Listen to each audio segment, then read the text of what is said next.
عام آدمی جب دین کی طرف آتا ہے اسے نہیں پتہ ہے یہ اہل حدیث دیوبند بریلوی مطلب یہ جو نام ہے ظاہر ہے، تو وہ کس طرح سے جج کرے کہ یار کون ٹھیک ہے اور میں کس طرف جاؤں؟ جس بندے کو علم نہیں ہے آپ اس پہ کیوں سختی کر رہے ہیں؟ ہمارے اندر تبشیر تو ہے ہی نہیں، صحیح بات، بشارت تو ہے ہی نہیں، نفرت ہی نفرت ہے، بگاؤ لوگوں کو۔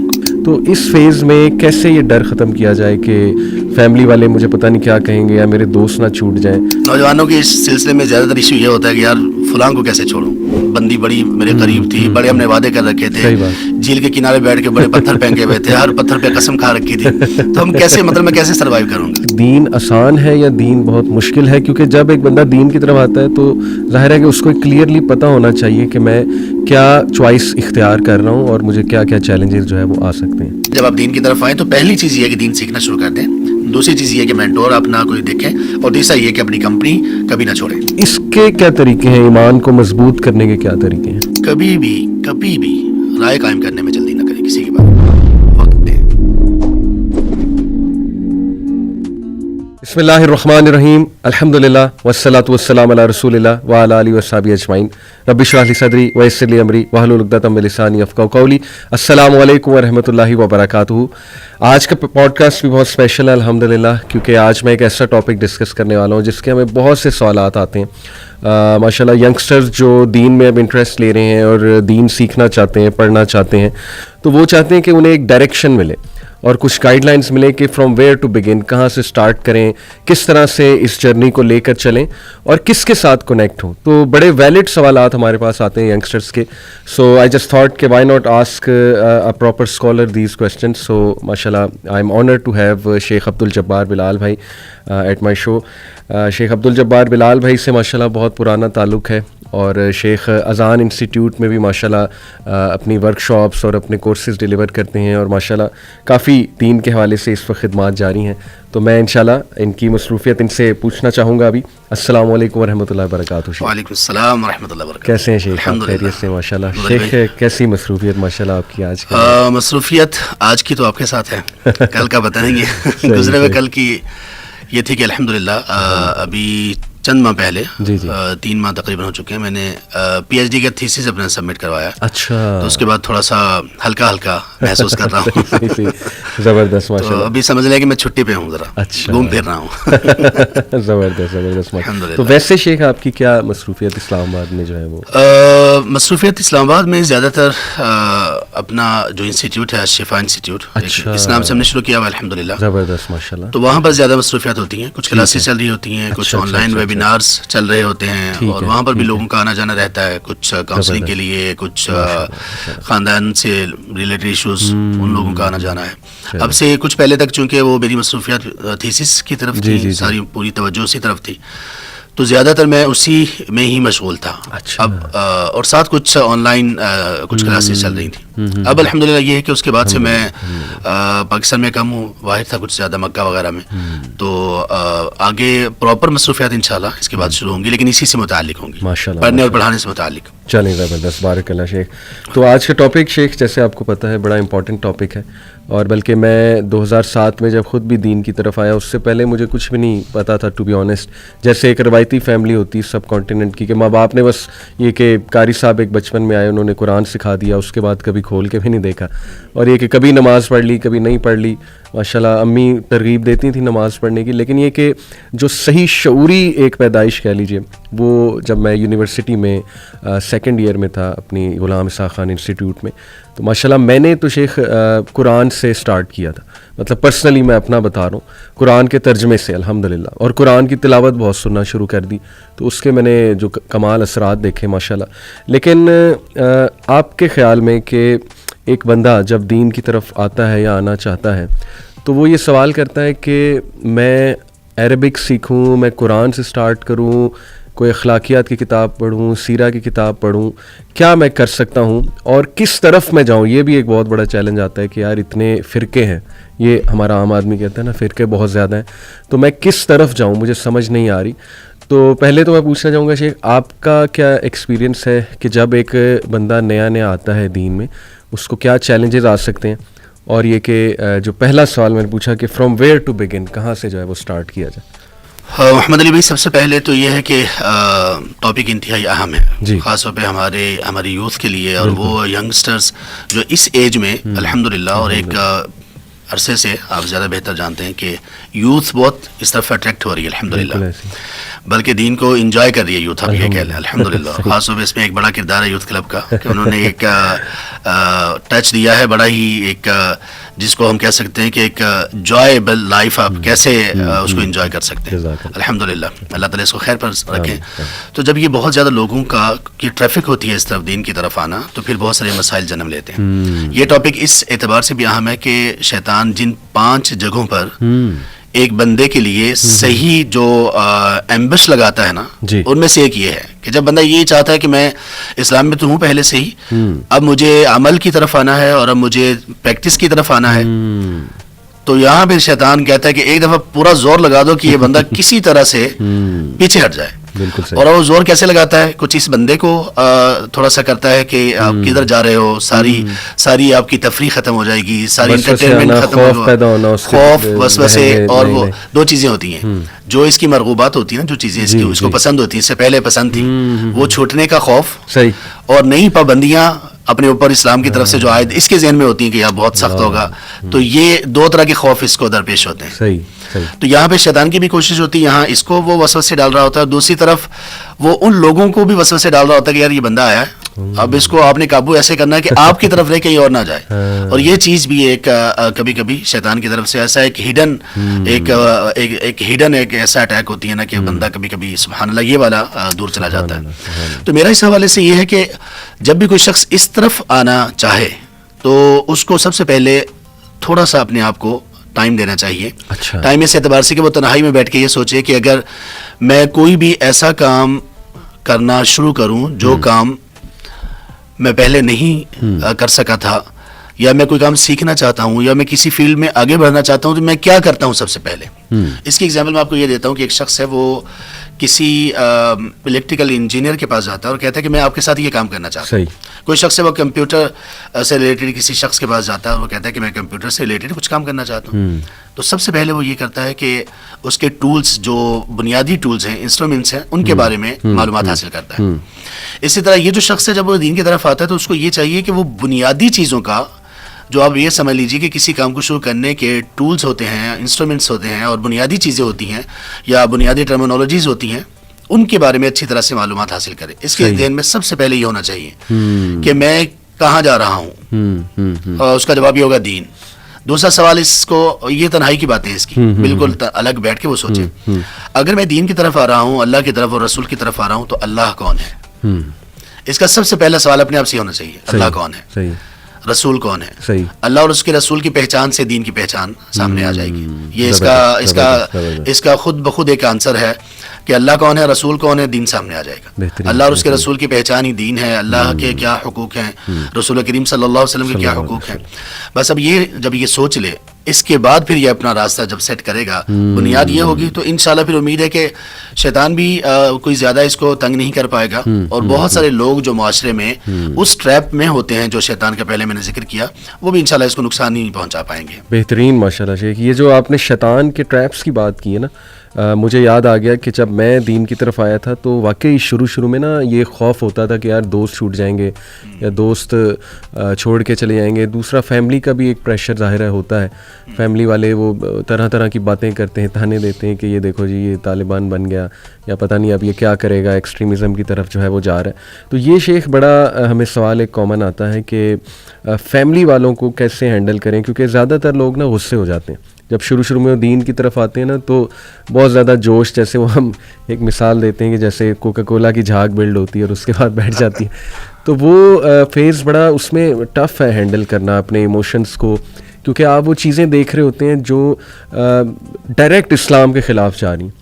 تو ظاہر ہے ایک فرسٹریشن تو بلڈ ہوتی ہے اور بندے میں ایک وہ ایگریشن بھی بلڈ ہو سکتی ہے کہ یار یہ کیا ہو رہا ہے. تو اس فیز میں کیسے یہ ڈر ختم کیا جائے کہ فیملی والے مجھے پتہ نہیں کیا کہیں گے یا میرے دوست نہ چھوٹ جائیں، اور یہ کہ کس طرح سے انہیں دعوت جو ہے وہ دی جائے؟ اس میں محمد علی بھائی 2 چیزیں ہیں. ایک یہ بندہ جی اور ایک اس کی فیملی یا اس سے ریلیٹڈ جتنے بھی لوگ ہیں, فیملی ہو یا فیملی کے باہر کے لوگ ہوں, جو سپوزڈ فیملی ہو, بننے والی فیملی ہو سکتی ہے. نوجوانوں کے اس سلسلے میں زیادہ تر ایشو یہ ہوتا ہے کہ یار فلاں کو کیسے چھوڑوں, اس سے تو بڑی اپنی یاری ہے, آنا جانا ہے, وہ جو دوستی کالج اور یونیورسٹی کی ہوتی ہے آپ بہتر جانتے ہیں. اس میں ایک تو اس بندے کے لیے ہے چیز, اور دوسری ان کے گھر والوں یا فیملی کے لیے. اس بندے کے لیے یہ ہے کہ یہ جو خوف ہے نا کہ مطلب میں فلاں کو چھوڑ دوں گا تو کیا بنے گا, فیملی سے پہلے یہ خوف کبھی کبھی زیادہ حاوی ہوتا ہے. یا فلاں کے ساتھ میری بڑی دوستی تھی, فلاں بندی بڑی میرے قریب تھی, بڑے ہم نے وعدے کر رکھے تھے, جھیل کے کنارے بیٹھ کے بڑے پتھر پھینکے ہوئے تھے, ہر پتھر پہ قسم کھا رکھی تھی, تو ہم کیسے مطلب میں کیسے سروائیو کروں گا. اس میں ان کو تھوڑا سا حوصلہ کرنے کی ضرورت ہے, اور ایک شعر یاد رکھنے کی ضرورت ہے. یونیورسٹی میں پڑھاتے ہوئے بچوں کو بھی سناتا تھا, مجھے نہیں معلوم کس کا شعر ہے, تھوڑی اونچ نیچ ہو جائے اس کے ساتھ, اس سے بھی معذرت کے ساتھ. وہ کہتا ہے کہ اس سے بچھڑے تو مر جائیں گے, کمال کا وہم تھا بخار تک نہ ہوا. کمال, بالکل سچ. یہ ایسے ہی ہوتا ہے, بندے کو لگ رہا ہوتا ہے کہ یار یہ میری زندگی, یہ بندہ یہی بندی, اگر اس سے میں بچھڑ گیا نا تو بات ساری ختم ہو جائے گی. صحیح بات. وہ کچھ بھی نہیں ہوتا, بخار بھی نہیں ہوتا, یقین کریں کہ زکام تک نہیں ہوتا, کچھ بھی نہیں ہوتا. یہ پہلے اپنے ذہن سے نکال دیں وہ, اور پھر وہ یہ دیکھیں کہ اللہ کے بندے اور اللہ کی بندی, تم کس کو چھوڑ رہے ہو اور کس کے لیے چھوڑ رہے ہو. سبحان اللہ. جب آپ کے ذہن میں یہ پوائنٹ ہوگا نا کس کے لیے چھوڑ رہے ہو, تو پھر دنیا کیا چیز ہے اور یہ محبتیں کیا چیز ہیں. آپ کو وہاں پر وہ ملے گا, وہ سکون, وہ چین اور وہ دل میں سیٹسفیکشن اور اطمینان ملے گا کہ آپ کو کہیں نہیں ملے گا. دوسرے نمبر پر فیملی کا جو خوف ہے, فیملی کا ایشو یہ ہے کہ فیملی والوں کو ایک بات یہ چاہیے ان اللہ کے بندوں کو کہ آپ کا بیٹا اگر چینج ہوا ہے تو کیا چینج اس میں آیا ہے. پہلے وہ جو تھا اب اس میں کیا چینج آیا ہے. صرف یہ چینج آیا ہے کہ وہ اپنے کریٹر کے سامنے اس نے زیادہ بو ڈاؤن شروع کر دیا ہے, زیادہ وہ اپنے خالق کے قریب تک جانے کی کوشش کر رہا ہے. مساجد کی طرف اور مسجد سے متعلق لوگ یا وہ لوگ جو پریکٹسنگ لوگ ہیں ان کے ساتھ اٹھنا بیٹھنا شروع کر دیا. آپ کو اس میں ایشو کیا ہے؟ آپ دیکھیں تو کہ آپ کا بیٹا ترقی کی طرف, بلندی کی طرف جا رہا ہے یا کہ وہ پستی کی طرف جا رہا ہے. صحیح. نہیں, وہ بلندی کی طرف جا رہا ہے. وہ اس کا اخلاق بھی سنبھلے گا, اس کی عادات بھی سنبھلیں گی. اگر وہ کام کاج کرنے والا ہوگا, بزنس سے متعلق ہوگا, پڑھنے والا ہوگا, تو اس کی پڑھائی بھی اچھی ہو جائے گی, بزنس اچھا ہو جائے گا, کیونکہ اس میں حلال حرام کی تمیز رکھے گا. تو یہاں پہ فیملی کو یہ چاہیے کہ تھوڑا سا یہاں پہ غور کریں اور تھوڑا سا ان کو روم دیں کہ دیکھ لو کیا کرنا ہے آپ نے. شیخ, فیملی کو ویسے ایک فیئر ہوتا ہے کہ یہ اینٹی سوشل ہو جائے گا, یا ملنا جلنا چھوڑ دے گا, مکس اپ ہونا چھوڑ دے گا, یا دنیا سے دور ہو جائے گا. تو اس پہ کیا آپ کہیں گے اس فیئر؟ ہاں, یہاں پہ جو لوگ دین کی طرف آنے والے ہیں, جیسے آپ نے پہلے سوال میں بھی ذکر کیا, یہاں پہ پریکٹس کی طرف آنے والے لوگوں کی ایک بہت بڑی غلطی ہے. اور وہ اتنی بڑی غلطی ہے کہ کبھی کبھی یہ لوگ خود تو پریکٹسنگ ہو جاتے ہیں, لیکن ان کی وجہ سے بہت سارے لوگ پریکٹس سے دور ہو جاتے ہیں, اور خاص طور پر ان کی فیملیز. اور وہ ہے ان کی بے جا سختی جی, اور شریعہ, قرآن, سننا اور اس کی گائیڈنس سے بالکل ماورا ایک لہجہ اور ایک وہ سختی جو ان میں آتی ہے, اس کی وجہ سے وہ بیچارے گھر والے اگر کچھ دین کی طرف مائل بھی ہونا دور ہو جاتے ہیں. یہاں ان سے ہمارے ان بھائیوں سے یہ گزارش ہے کہ اللہ کے لیے جب آپ اس طرف آئیں, پریکٹسنگ لائف کی طرف جب آپ آئیں, آپ نے سب کے ساتھ ہی نرمی کرنی ہے, خاص طور پر اپنے والدین کے ساتھ. اگر آپ نے اپنے والدین کے ساتھ نرمی کا برتاؤ نہ کیا تو آپ سمجھ لیں کہ آپ کی دینداری نہیں ہے کم از کم. اس کی آپ مثال یہ لیں, قرآن کریم میں ایک نہیں کئی مقامات پر یہ بات موجود ہے. سورہ لقمان میں ورس نمبر 11 سے لے کر تقریباً 21-22 تک لقمان علیہ السلام کی نصیحتیں ہیں اپنے بیٹے کے لیے. اسی دوران اللہ تعالیٰ نے یہ بھی ذکر کیا کہ وہ والدین سے متعلق کہ حسن سلوک کرنا ہے. وَإِن جَاهَدَاكَ عَلَىٰ أَن تُشْرِكَ بِي مَا لَيْسَ لَكَ بِهِ عِلْمٌ فَلَا تُطِعْهُمَا. اگر آپ کو والدین اس پر مجبور کریں, عام چھوٹی موٹی بات نہیں ہے, مجبور کریں. آپ سمجھ رہے ہیں نا کہ آج کے والدین بچوں کو کیسے مجبور کر سکتے ہیں, مجبور اب تو یہ بات ہی نہیں رہی نا. یہاں پہ اللہ تعالیٰ یہ کہہ رہے ہیں کہ اگر وہ مجبور کریں, وَإِن جَاهَدَاكَ کا مطلب ہے کہ کوشش کی انتہا ہے, جہاد اسی سے نکلا, جدوجہد اسی سے نکلا ہے. یہاں پہ یہ نہیں کہا کہ وَإِن أَرَادَكَ, یہ نہیں کہا اللہ تبارک تعالیٰ, اگر وہ ان کا ارادہ یہ ہو, ان کی انٹینشن یہ ہو, وہ چاہیں یہ. اگر یہ بھی نہیں کہا وَإِن أَحَبَّكَ, اگر وہ آپ کو یہ چاہیں, آپ کے لیے یہ پسند کریں کہ آپ شرک کرو, نہیں. وَإِن جَاهَدَاكَ, اگر وہ بھرپور کوشش کریں آپ کو شرک میں انوالو کرنے کی, فَلَا تُطِعْهُمَا, آپ نے ان کی پیروی نہیں کرنی, ان کی بات نہیں مانی اس میں, لیکن رویہ کیا رکھنا ہے, وَصَاحِبْهُمَا فِي الدُّنْيَا مَعْرُوفًا, اللہ دنیا کے معاملے میں ایسے والدین کے ساتھ بھی جو آپ کو سب سے بڑے گناہ کے بارے میں صرف حکم نہیں دے رہے, کوشش کر رہے ہیں بھرپور, آپ نے ان کے ساتھ بھی اچھا سلوک کرنا. کیا بات ہے. ہماری یہاں اگر ہماری اچھائی ہے تو ان کو بہت بڑے پیمانے پر بدل سکتی ہے. صحیح بات. ان کی جو سختیاں یا ان کی طرف سے اگر کوئی ایسی پابندیاں آتی ہیں تو اس کو صبر سے کام لیں اور چلتے رہیں, لیکن ان کے ساتھ آپ کی نرمی ہونی چاہیے. آپ پہلے سے زیادہ فرما بردار ہونے چاہیے, آپ پہلے سے زیادہ خدمتگار ہونے چاہیے, آپ پہلے سے زیادہ ان کو وقت آپ کو دینا چاہیے, پہلے سے زیادہ گفٹس اور اس طرح کی چیزیں ان کو دینی چاہیے. وہ بہت جلد اپنی سختی کو چھوڑ دیں گے. بے شک بے شک, الحمدللہ. ایک بہت امپورٹنٹ سوال شیخ کہ اگر احادیث کو دیکھا جائے تو ایک ویو ہمیں یہ ملتا ہے کہ دین اسلام بہت آسان ہے. جیسے وہ حدیث ہے, اس کا میں کانٹیکسٹ بتا رہا ہوں, صحیح الفاظ مجھے ابھی یاد نہیں ہے, کہ نبی اکرم صلی اللہ علیہ وسلم نے کہا کہ دین آسان ہے, اور جو کوئی بھی اپنے آپ کو اوور برڈن کرے گا اس میں تو وہ کیری نہیں کر سکے گا. آن دی ادر ہینڈ ایسی حدیث بھی ہمیں ملتی ہیں کہ ایک ایسا وقت آئے گا جب دین پر عمل کرنا جو ہے وہ اس طرح ہوگا جیسے کہ ایک دہکتے ہوئے کوئلے کو, اس کو انگارے کو آپ اپنے ہاتھ میں لے لیں. تو آپ کے نزدیک دین آسان ہے یا دین بہت مشکل ہے؟ کیونکہ جب ایک بندہ دین کی طرف آتا ہے تو ظاہر ہے کہ اس کو کلیئرلی پتہ ہونا چاہیے کہ میں کیا چوائس اختیار کر رہا ہوں اور مجھے کیا کیا چیلنجز جو ہے وہ آ سکتے ہیں. محمد علی بھائی, دین کی نیچر اللہ تعالیٰ نے آسان بنائی ہے. اچھا. اللہ تعالیٰ نے فرمایا سورۃ البقرہ میں آیت نمبر 186 میں, جی, یرید اللہ بکم الیسر صحیح, ولا یرید بکم العسر. اللہ تعالیٰ تم سے آسانی کا ارادہ کرتے ہیں, اللہ مشکل میں نہیں ڈالنا چاہتے تمہیں. دوسری جگہ پہ اللہ تعالیٰ نے فرمایا سورۃ الحج میں آیت نمبر 78 میں, وما جعل علیکم فی الدین من حرج. یہ تو بات ہی بالکل فائنل بات ہے صحیح, کہ اللہ نے دین کے معاملے میں تمہارے اوپر کوئی تنگی رکھی ہی نہیں ہے. اب دیکھیں کہ ایک بندہ نماز اسلام میں داخل ہونے کے بعد سب سے بڑا فریضہ ہے نماز. بالکل ٹھیک. نماز میں آسانیاں کتنی ہیں. آپ اگر گھر سے نکلیں, سفر پہ ہیں, سفر پہ ظاہر ہے کہ آپ کی وہ گھر والی کنڈیشنز نہیں اور وہ پوزیشن نہیں ہوتی. آپ کو دو بڑی سہولتیں دی گئیں, ایک قصر نماز, دوسرا نمازوں کو جمع کرنا. صحیح. اور اس کے علاوہ جب آپ گھر پہ موجود ہیں, آپ کو کوئی ایشو ہے, کھڑے ہونے میں کوئی تکلیف ہے, آپ بیٹھ کے نماز پڑھ لیں. بیٹھ کے پڑھنے میں مشکل ہے, آپ لیٹ کے نماز پڑھ لیں. آپ سوئے رہ گئے, نماز آپ پڑھتے ہیں لیکن آپ کی آنکھ لگی رہ گئی اور آپ کی نماز کا وقت نکل گیا, آپ جب اٹھیں نماز پڑھ لیں, پورا اجر ملے گا. آپ بیمار پڑ گئے, بیمار پڑنے کی وجہ سے آپ مسجد میں جا کے نماز نہیں پڑھ پا رہے, آپ نمازیں اپنے گھر پہ پڑھیں, آپ کو پورا اجر و ثواب ملے گا. دین کی نیچر جو ہے نا وہ آسان ہے. وہ جو حدیث آپ نے پہلے دو حدیث ذکر کی, پہلی حدیث صحیح بخاری میں ہے, صحیح, آپ نے فرمایا لن یشهد الدین احد الا غلبہ, یہ آپ نے بتائی. کوئی بھی شخص دین کو جس کو کہتے ہیں نا ڈومیننٹ اس پہ ہونے کی کوشش کرے گا تو دین اس پر غالب آ جائے گا. اس میں بتایا یہ گیا, اس حدیث کا کانٹیکسٹ یہ ہے کہ ایک شخص وہ رات کو تہجد پڑھتا ہے, وہ تہجد 1 گھنٹے میں پڑھ سکتا ہے, وہ 3 گھنٹے لگانے کی کوشش کرتا ہے. اچھا. ایک شخص اس کے لیے رخصت ہے, آسانی ہے کہ آپ مہینے میں 3 روزے رکھ لیں. صحیح. آپ اگر اس سے زیادہ چاہتے ہو تو پیر جمعرات کا رکھ لیں, اس سے بھی زیادہ چاہتے ہو تو اب 1 دن چھوڑ کے 1 دن رکھ لیں. بندہ کہتا نہیں میں اس سے بھی زیادہ رکھوں گا. ایک شخص ہے, اس کو کہا گیا کہ آپ 3 دن میں قرآن ختم کر لیں, اگر بہت شوق ہے, مہینے میں نہیں, 10 دن میں نہیں, ہفتے میں نہیں, 3 دن میں کر لیں. وہ اس سے بھی اگر زیادہ کرنے کی کوشش کرے گا تو اس حدیث کا مفہوم یہ ہے کہ وہ زیادہ دیر چل نہیں پائے گا, اس پابندی کو برقرار نہیں رکھا جائے گا زیادہ دیر. یہ مطلب ہے اس کا. بالکل صحیح. اور دوسری حدیث جو آپ نے بتائی کہ کل قابض علی الجمر, کہ ترمذی میں یہ حدیث ہے کہ وہ شخص جو دین پر عمل کرنا چاہے گا تو وہ ایسا ہوگا کہ جیسے وہ اپنے ہتھیلی میں اس نے انگارہ پکڑا ہوا ہے. اس کے ساتھ اس حدیث میں, اس کے کانٹیکسٹ میں ایک اور چیز جڑی ہوئی ہے, وہ ہے صبر. صبر مشکل ہوتا ہے. صحیح. صبر کس بات پر؟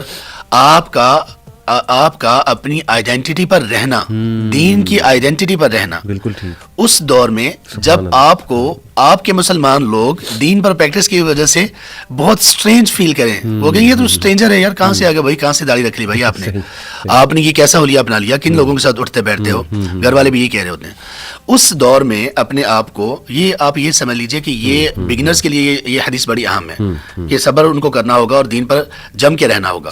بس یہ جم کے رہنا ان کے لیے اور پابندی کے ساتھ دین پر رہنا یہ ان کے لیے مشکل ہوتا ہے. یہ دوسری حدیث میں بیان کیا گیا. آخری بات اس سلسلے کی یہ ہے, دین میں تنگی اور سختی یا دین مشکل نہیں ہے, دین میں پابندی اور کنسسٹنسی یہ موجود ہے. لوگوں کو پابندی اور کنسسٹنسی اس سے لوگوں کو لگتا ہے کہ جیسے دین بہت مشکل ہو گیا. نہیں, آپ کو یہ کہا کہ آپ نے نماز پڑھنی ہے, صحیح بات, یہ پابندی ہے. اگر یہ ہوتا نا کہ آپ جناب آپ کی ٹانگ میں کوئی مسئلہ ہے تو ہمیں کیا مسئلہ ہے, آپ نے کھڑے ہو کے نماز پڑھنی ہے. آپ کی کمر میں مسئلہ ہے تو کوئی اس کا مسئلہ نہیں ہے, آپ نے رکوع کرنا ہی کرنا ہے, پھر تو ہوتی سختی. اب پابندی یہ ہے کہ آپ نے کرنا ہے, آپ کھڑے بھی نہیں کر سکتے, کوئی ایشو نہیں, آگے چلیے آپ.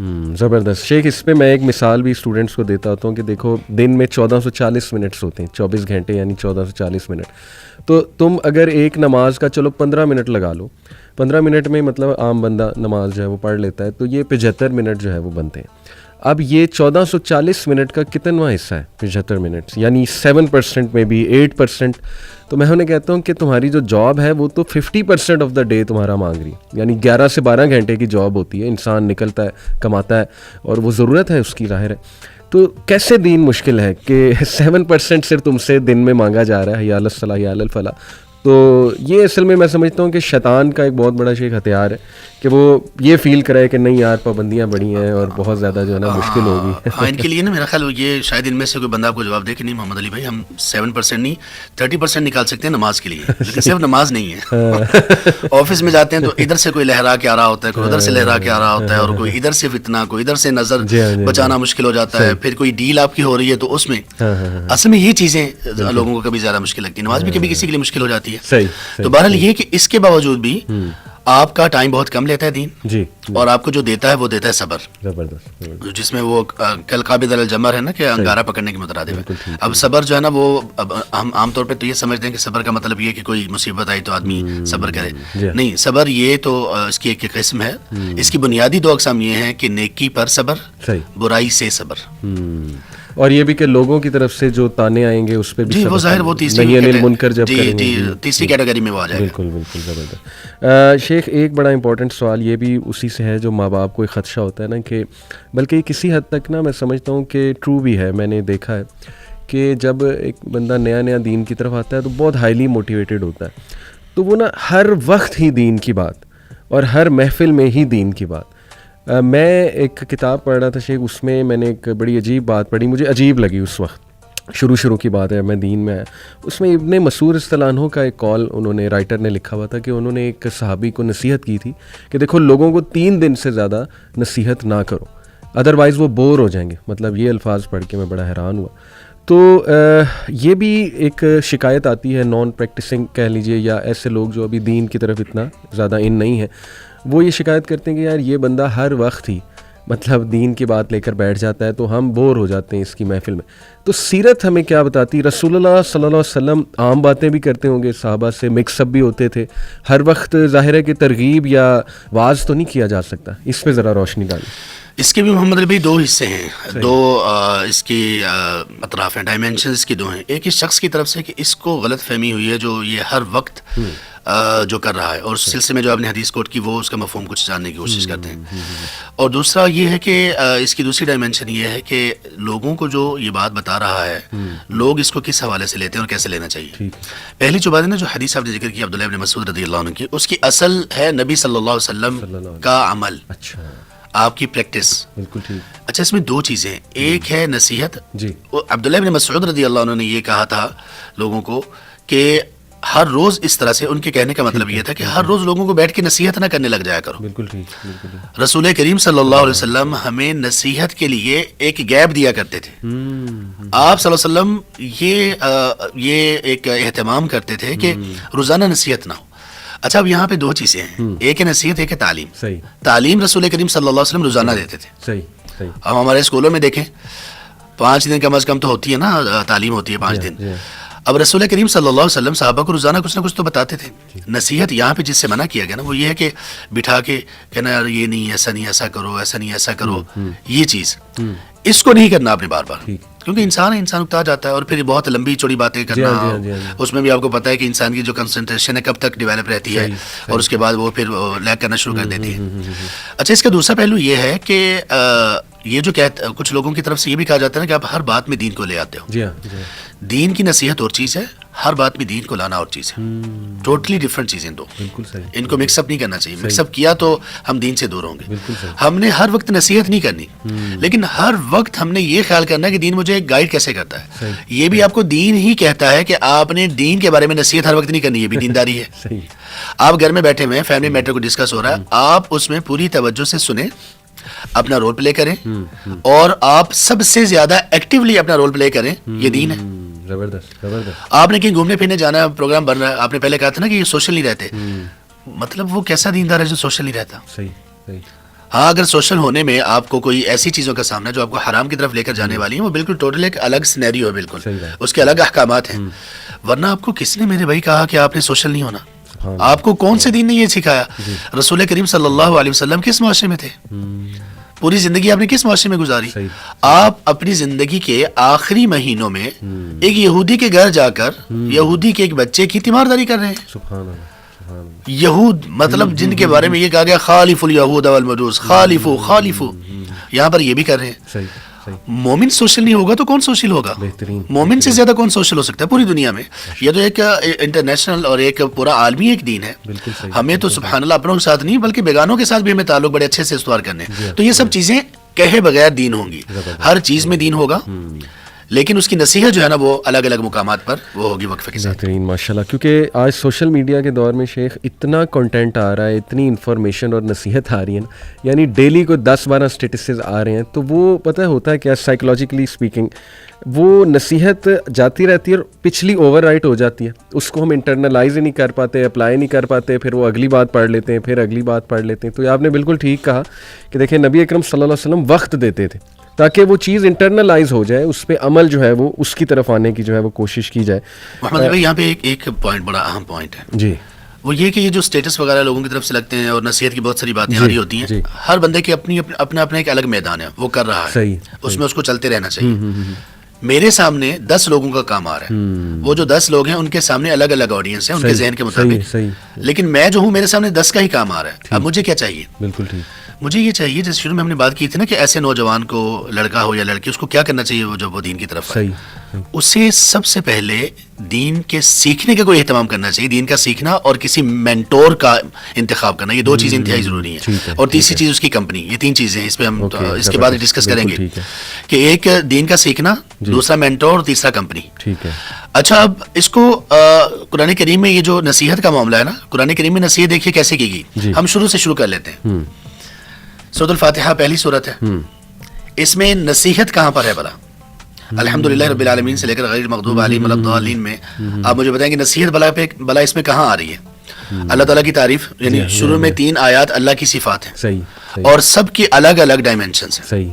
آپ کو جب رب العالمین کہہ دیا نا کہ آپ جس کے لیے دین کی طرف آئے وہ رب العالمین ہے, یہ اللہ کا وہ وصف اور یہ اللہ کی وہ ایٹریبیوٹ ہے جو آپ کو دنیا اور ما فیہا سے بے نیاز کر دے گی. سبحان اللہ.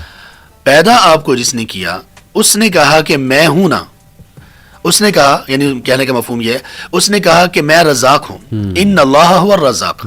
اس نے کہا وما من دابۃ فی الارض الا علی اللہ رزقها. اس نے کہا کہ تم مجھے پکارو, میں تمہاری پکار کو قبول کروں گا. اس نے کہا کہ تمہارے پورے رزق کا بندوبست کر دیا ہے, زندگی اور سب چیزیں, اور اس طرح سے بندوبست کیا ہے کہ الرحمن الرحیم, بہت زیادہ اس میں مہربانی اس رب کی. مالک یوم الدین کیا ہے کہ اللہ تعالیٰ نے تھوڑا سا ڈرایا کہ دیکھو رحمت سے کہیں دور نہ نکل جانا. اب اس پوری سورہ فاتحہ میں 3 طرح کی چیزیں بیان ہوئی ہیں, اور اس میں نصیحت صرف ایک میں ہے, اہدنا الصراط المستقیم.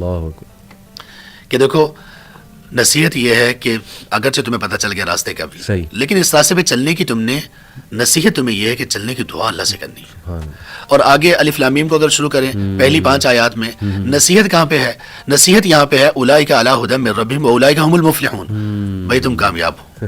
پہلے سارے احکام ہیں, تو ہم نے احکام تعلیم تو سیکھنی ہے, اور نصیحت کو ہم نے ساتھ ساتھ نصیحت ہوتی رہے گی ہمیں. اللہ تبارک و تعالیٰ احکام بیان کرتے ہیں, حلال حلال حلال حرام.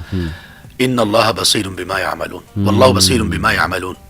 اللہ خوب دیکھنے والے جو تم کرتے ہو, یہ نصیحت ہے. زبردست. آیات کے آخر میں اللہ تبارک و تعالیٰ کے جو اسماء ہیں وہ نصیحت ہے, اور پہلے احکامات ہوتے ہیں. اللہ تبارک و تعالیٰ اپنے بندوں کے ساتھ بہت باخبر ہیں. وَيُحَذِّرُكُمُ اللَّهُ نَفْسَهُ وَاللَّهُ رَءُوفٌ بِالْعِبَادِ. تو اس طرح کی چیزیں, یہ اس لیے ان کو نا ہمارے نوجوان مکس اپ نہ کریں. ایک ہے نصیحت, نصیحت کے معاملہ اس کے آداب اور ہیں. جی. جو تعلیم ہے، تعلیم تو آپ کو روزانہ لینی چاہیے، اور وہ ان 3 چیزوں میں سے ایک ہے. جب آپ دین کی طرف آئیں تو پہلی چیز یہ ہے کہ دین سیکھنا شروع کر دیں. دوسری چیز یہ ہے کہ مینٹور اپنا کوئی دیکھیں، اور تیسرا یہ کہ اپنی کمپنی کبھی نہ چھوڑیں. زبردست، ماشاءاللہ. ایک اور مسئلہ ہے شیخ، اور یہ سوال ہمیں بہت زیادہ آتا ہے، بلکہ کافی کاؤنسلنگ کیسز بھی اس پہ آتے ہیں. فیمیلز آپ کو پتہ ہے کہ بائی نیچر میرا خیال زیادہ کمیٹڈ ہوتی ہیں، زیادہ سیریس ہوتی ہیں ایک چیز کو لے کے. تو ماشاءاللہ ایسا ہوتا ہے کہ فیمیلز دین کی طرف آ جاتی ہیں موٹیویٹڈ ہو کے، اور بڑا پکا عمل ماشاءاللہ ہوتا ہے ان کا دین کے حوالے سے. لیکن ان کی شکایت ہوتی ہے کہ ہمارے جو ہسبینڈز ہیں وہ بالکل دین سے دور ہیں یا سپورٹ نہیں کر رہے ہمیں. تو اس حوالے سے بہت اکثر پریشان رہتی ہیں. لیکن جب میں ہسبینڈ سے بات کرتا ہوں تو ان کی شکایت یہ ہوتی ہے کہ یہ نا مجھے ہر وقت ہی یعنی انہوں نے پش کیا ہوتا ہے. تو وہ کہتے ہیں کہ ٹو بی آنیسٹ ہم تو دور ہو رہے ہیں دین سے، جس طرح سے ہمیں پش کیا جا رہا ہے. تو کیا کریں؟ وہ پش کرنا چھوڑ دیں؟ نصیحت کس لیول کی کریں؟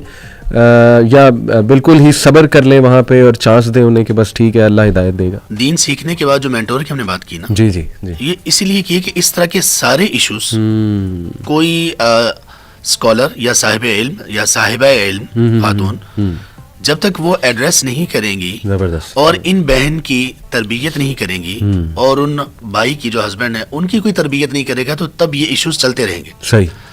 آپ یہ اندازہ کر لیں، آپ کے سامنے بھی شاید ایسے کچھ کیسز آئے ہوں، میرے سامنے کچھ ایسے بھی کیسز آئے ہیں کہ لوگوں نے کہا کہ ہم نے کسی دیندار خاتون سے شادی کی اور ہم مشکل میں پڑ گئے، اور اب آپ نے فلاں انسٹیٹیوٹ کی کسی لڑکی سے شادی نہیں کرنی. صحیح. اب یہ ان کی انتہا ہے، بات تو غلط ہے یہ. لیکن اگر جب ہم نے اس کو ڈیپ اس میں جا کے دیکھا تو پتا چلا کہ ایشوز تو ہیں دوسری طرف سے بھی.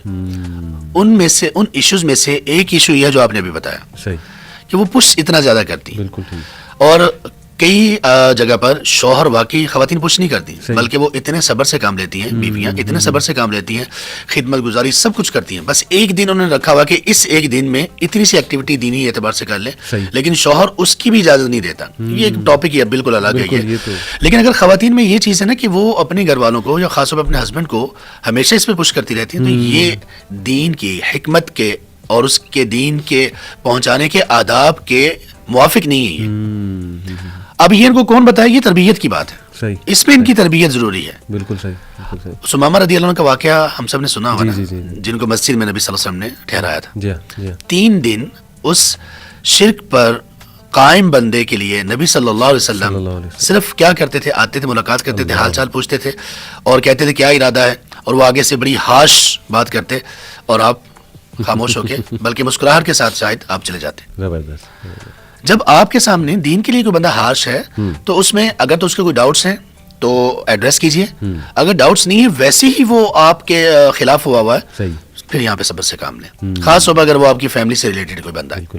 تو اس لیے معاملات میں تھوڑی سی تربیت کی ضرورت ہے ہمارے بھائیوں کو بھی، ہماری بہنوں کو بھی، کہ کس طرح اپنی فیملی کے ساتھ دین کے معاملات میں کس طرح سے چلنا ہے. بالکل. کیونکہ ایسا بھی ہمارے پاس کیس آیا کہ بلکہ کیس کیا آیا، میرے اپنے اسٹوڈنٹس ہیں، میں نے اسلامک اسکولس میں پڑھایا ہوا ہے ماشاءاللہ.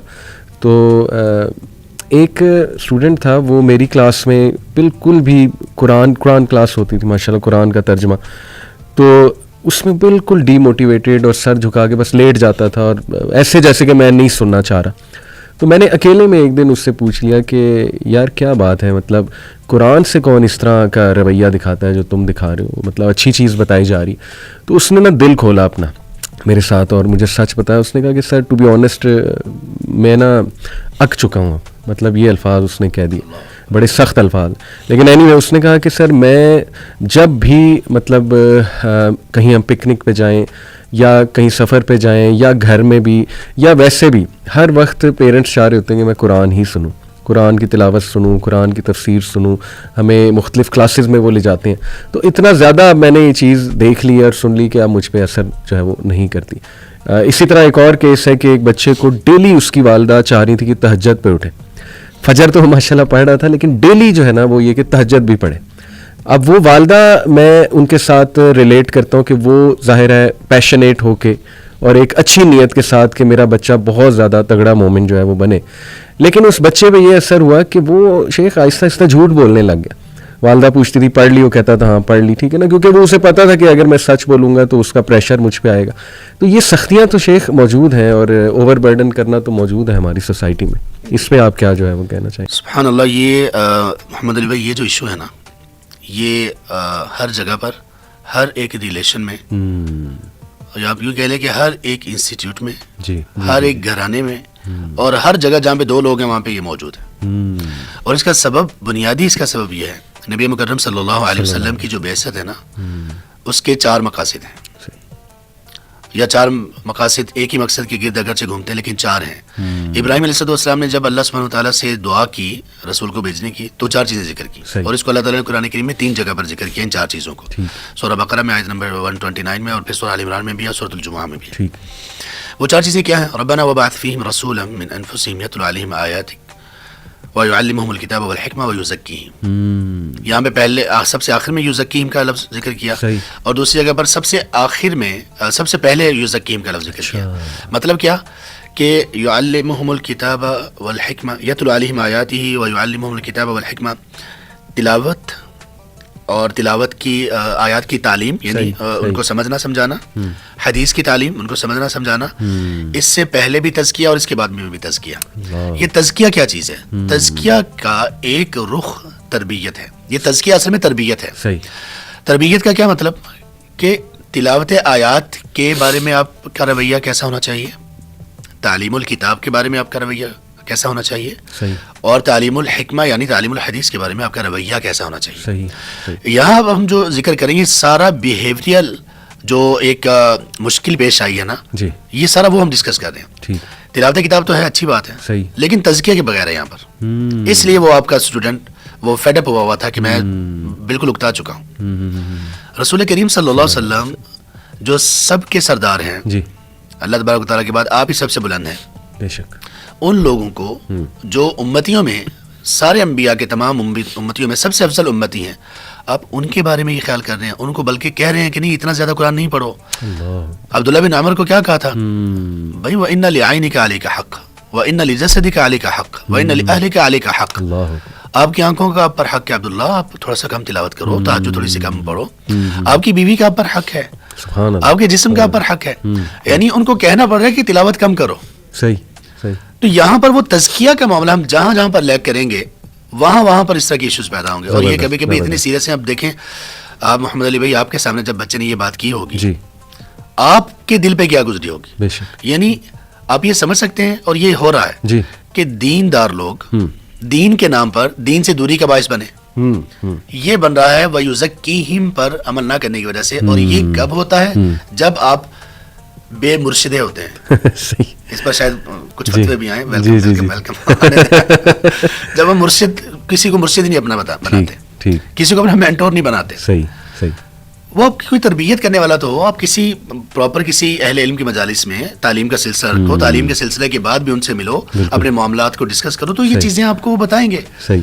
شیخ، یہ جو آپ نے کہا تزکیہ، اس کو آسان الفاظ میں کچھ مثالیں کہ یہ کیا ہے؟ یہ دل کو نرم کرنے والی باتیں ہیں، یہ اللہ کی محبت اس کے اندر ڈالنا ہے، یہ کیا ہے تزکیہ؟ محمد بھائی، یہ تو پورا آپ نے ایک 7 days ورک شاپ. تزکیہ میں نے 2 چیزیں ہیں. تزکیہ بہت بڑی چیز ہے محمد. تزکیہ میں 2 چیزیں، ایک ہے التحلیہ اور ایک ہے التخلیہ. تحلیہ کا مطلب ہوتا ہے، یہ اس کا جو روٹ ورڈ ہے نا، وہ کہتے ہیں زیورات کو، جس سے آدمی مزین ہوتا ہے، جس سے آدمی خوبصورتی اختیار کرتا ہے. خواتین کے لیے خاص طور پر آتا ہے. مرد کا اپنا ایک زیور ہے جو اسلام نے قرار دیا، صاف ستھرا رہنا مثال کے طور پر، چاندی کی انگوٹھی وہ پہن سکتا ہے وغیرہ وغیرہ. تزکیہ کا ایک پارٹ ہے التحلیہ اور ایک پارٹ ہے التخلیہ. تخلیہ کا مطلب ہوتا ہے چیزوں کو چھوڑ دینا، ہوتا نا خلوت، یہ خلوت سے نکلا ہے، الگ ہو جانا. تزکیہ کا مطلب یہ ہے کہ جتنی اچھی چیزیں ہیں، جتنی اچھی باتیں ہیں وہ اپنا لینا، اور جتنی بری باتیں ہیں ان سے جان چھڑا لینا. یہ تزکیہ ہے. یہ بہت بڑی چیز ہے. اب جتنی اچھی باتیں ہیں، ان اچھی باتوں میں کیا ہے؟ ان اچھی باتوں میں سے ایک آپ کا رویہ ہے. آپ کا رویہ کس جگہ پر، کس کے سامنے کیسا ہونا چاہیے، یہ تزکیہ سے متعلق ہے. آپ نے کہاں کہاں پر سختی کو چھوڑنا ہے اور کہاں کہاں پر آپ نے واقعی سختی کرنی ہے، یہ آپ کو تخلیہ بتائے گا. تو تزکیہ بہت بڑی چیز ہے. آپ دیکھیے کہ اللہ تبارک و تعالیٰ کی حکمت دیکھیے کہ تلاوت آیات اور تعلیم الکتاب اور تعلیم الحدیث، اس کے اول اور آخر تزکیہ کو رکھا ہے. اس کا مطلب یہ ہے کہ یہ تینوں چیزوں کو بہترین انداز میں آپ کے دل میں اتارنے کے لیے اور آپ کے عمل میں لانے کے لیے تزکیہ بہت بڑی چیز ہے. تو اس سے تزکیہ صرف اس کا تعلق دل کے ساتھ نہیں ہے بلکہ اس کا تعلق دل کے ساتھ بھی ہے, ظاہر کے ساتھ بھی ہے, آپ کے پورے اخلاق اور سارے رویوں کے ساتھ اس کا تعلق ہے. بیوٹیفل, ماشاء اللہ, بیوٹیفل. شیخ ماشاء اللہ کافی ہم نے لانگ ڈسکشن پرابلمس کے اوپر کر لیا. اب کچھ ڈائریکٹ سوالات جو آڈینس جاننا چاہیں گے, جن میں سب سے پہلا سوال یہ ہے کہ آپ کی باتوں سے مجھے یہ سمجھ آئی ہے کہ سب سے پہلے اپنے ایمان کو بلڈ کیا جائے, اگر آسان الفاظ میں بات کی جائے, کیونکہ شروع میں آپ نے کہا کہ اللہ کو جانے اور رسول اللہ صلی اللہ علیہ وسلم کو جانے. تو میرے خیال میں جتنا ایمان مضبوط ہوگا اتنے معاملات جو ہے وہ اچھے چلیں گے. تو اس کے کیا طریقے ہیں, ایمان کو مضبوط کرنے کے کیا طریقے ہیں؟ علی بھائی, ہم میں سے اگر کوئی شخص دین کی طرف آنا چاہتا ہے, ہمارے نوجوان چھوٹے ہوں یا بڑے ہوں, تو وہ یہ دیکھیں کہ جو لوگ سب سے پہلے اسی دین اور اسی پریکٹس کی طرف آئے وہ کون تھے. ہمارا بیک گراؤنڈ تو اکثر کا یہ ہے نا کہ مسلمان ہیں, الحمدللہ کلمہ پڑھنے والے ہیں, اللہ اور اس کے رسول کو ماننے والے ہیں, بس پریکٹس سے تھوڑا سا دور تھے. وہ لوگ جو اللہ اور اس کے رسول کو بھی نہیں مانتے تھے یا اللہ کو اس طرح سے نہیں مانتے تھے جیسے ماننا چاہیے, وہ لوگ جب دین میں آئے تو ان کو کیا کہا گیا, بس وہ ہم نے کرنا ہے. یعنی نبی مکرم صلی اللہ علیہ وسلم نے جب دعوت کا آغاز کیا, ان لوگوں کو بلایا, تو ان لوگوں کو سب سے پہلے کیا کہا گیا. حالانکہ اس معاشرے میں برائی عام تھی, اڈلٹری عام تھی, شراب عام تھی, قتل عام تھا, یہاں تک کہ چھوٹی بچیوں کو, بیٹیوں کو زندہ دفن کرنا, اس قدر درندگی یہ بھی وہاں پہ موجود تھی. سب سے بڑا گناہ شرک بھی موجود تھا, اور سب سے مقدس جگہ پر شرک تھا. اس کے باوجود سب سے پہلی کمانڈ کیا دی گئی, اقرا. سبحان اللہ. کوئی شخص جب دین میں داخل ہونا چاہتا ہے, پریکٹس کی طرف آنا چاہتا ہے, اگر اس نے اقرا پر عمل نہ کیا, اگر اس کمانڈ کو نہ لیا, تو وہ یہ یاد رکھ لے کہ وہ زندگی کے آخری سانس تک ویک رہے گا, کمزور رہے گا. اور جس کا جتنا تعلق اس اقرا کے ساتھ, اقرا بسم ربک الذی خلق, اس کے ساتھ جس کا جتنا ریلیشن اسٹرانگ ہوگا, جو اس ریڈنگ پر اور اس لرننگ پر جتنی, اور یہاں پہ سوری میں یہ کہہ رہا ہوں کہ اقرا سے مراد یہاں پہ صرف ریڈنگ نہیں ہے, یہ بات ہمیں بہت اچھی طرح سے جان لینی چاہیے. یہاں پہ لرننگ مراد ہے. کیوں؟ اس لیے کہ ان پہلی 5 آیات میں اللہ تعالیٰ نے قلم کا بھی ذکر کیا, علم بالقلم. تو وہ ریڈنگ جو قلم اٹھا کے اور اس کے ساتھ ہو, اور علم بالقلم جس نے قلم کے ذریعے آپ کو سکھایا, تو اس کا مطلب ہے کہ کاپی پینسل لو اور اہل علم کے ساتھ بیٹھ جاؤ اور چیزیں سیکھو, سنو نہیں, صرف پڑھو نہیں, سیکھو, نوٹ کرو, پوائنٹس نکالو. اللہ تعالیٰ نے ہمیں اس پہ لگایا. اگر ہم اسلام پریکٹس کی طرف جب آتے ہیں اور اسی کو پہلا حکم ہی ہم نے چھوڑ دیا, پہلی سیڑھی ہی ہم نے اگر بائی پاس کر دی, تو پھر آگے بہت مشکل ہوتا ہے. بالکل ٹھیک, بالکل ٹھیک, ماشاءاللہ, بہت زبردست آپ نے شیخ بات بتائی, ٹو دا پوائنٹ. تو اگر میں یہ کہوں کہ شروع آپ نے کہا نا اقرا, علم حاصل کرو اور لرن کرو, تو کہاں سے لرن کریں؟ عربک سے سٹارٹ کریں, عربی پہلے سیکھ لینی چاہیے, یا ڈائریکٹ قرآن پاک کی طرف آ جانا چاہیے کہ ہاں میں قرآن کو سمجھنا شروع کر دوں ترجمے کے ساتھ, تفسیر کے ساتھ, یا آپ سمجھتے ہیں کہ نہیں قرآن اور عربی سے پہلے عقیدہ ہے یا رسول اللہ صلی اللہ علیہ وسلم کی سیرت ہے؟ محمد علی بھائی, یہ چیزیں سب آپس میں ملتی جلتی ہیں, انٹر کنیکٹڈ چیزیں جتنی بھی آپ نے ذکر کی نا. قرآن سے شروع کیا جائے, عقیدہ سے شروع کیا جائے, عربی زبان سے شروع کیا جائے, یا کہاں سے شروع کیا جائے, ان سب چیزوں, یہ سب چیزیں آپ کو ایک چیز پرووائڈ کرنے والی ہے. آپ ایک چیز اپنا لیں, آپ قرآن بھی سیکھ لیں گے, آپ عقیدہ بھی سیکھ لیں گے, آپ عربی زبان بھی سیکھ لیں گے, سب کچھ آپ سیکھتے جائیں. وہ کیا ہے, وہ کیا ہے, اس سے پہلے میں یہ بتا دوں کہ وہ کیوں ہے. وہ اس لیے ہے کہ اللہ تبارک و تعالیٰ نے ہم انسانوں کی ہدایت کے لیے جو سلسلہ شروع کیا وہ 2 چیزوں پر مبنی ہے. ایک ہے کتابیں, اور ایک کتابوں کو سکھانے والے معلم, ٹیچرز. اگر صرف کتاب سے کام بنتا ہوتا تو اللہ تبارک و تعالیٰ کہتے ہیں کہ بھائی طور پہ پڑھیے کتاب تورات, جا کے اٹھا لو, کاپی کروا لو اور انجوائے کرو لائف. اور اگر صرف یہ ہوتا کہ ٹیچرز کے ذریعے سے ہی سکھانا ہوتا تو اللہ تبارک و تعالیٰ کتاب ہی نہ دیتے. اللہ تعالیٰ کہتے ہیں کہ یہ بندہ ہے, یہ رسول ہے ہمارے, بس اس سے سیکھتے جاؤ. اللہ تعالیٰ نے دونوں چیزوں کو کمبائنڈ رکھا, دونوں چیزوں کو اتنا ملایا کہ یہ کبھی بھی جدا نہیں ہو سکتی. نبی مکرم صلی اللہ علیہ وآلہ وصحبہ وسلم نے یہ فرمایا کہ میں تمہیں 2 چیزیں بتا رہا ہوں, اگر تم انتہائی مضبوطی اور قوت کے ساتھ پکڑے رکھو گے, اور پکڑنے کا مطلب یہاں پہ یہ ہے کہ سیکھو گے, سمجھو گے, عمل کرو گے, تو پھر تم کبھی بھی گمراہ نہیں ہو سکتے. یہ گارنٹی ہے نبی صلی اللہ علیہ وسلم کی ہم سب کے لیے. اور اس میں جو بات بتانا چاہ رہا ہوں وہ یہ ہے کہ آپ نے فرمایا لن يتفرقا حتى يرد علي الحوض, یہ کتاب و سننا بالکل الگ نہیں ہوں گے یہاں تک کہ یہ دونوں میرے پاس حوض کوثر پر آئیں گے. یعنی اتنی شدت سے یہ دونوں وہ ہیں. اچھا, یہاں پر اب سوال یہ تھا کہ وہ کہاں سے شروع کرے. شروع یہاں سے کرے کہ آپ نے دو چیزیں ذہن میں رکھنی ہے, ایک علم حاصل کرنا ہے اور ایک علم آپ نے اہل علم سے حاصل کرنا ہے.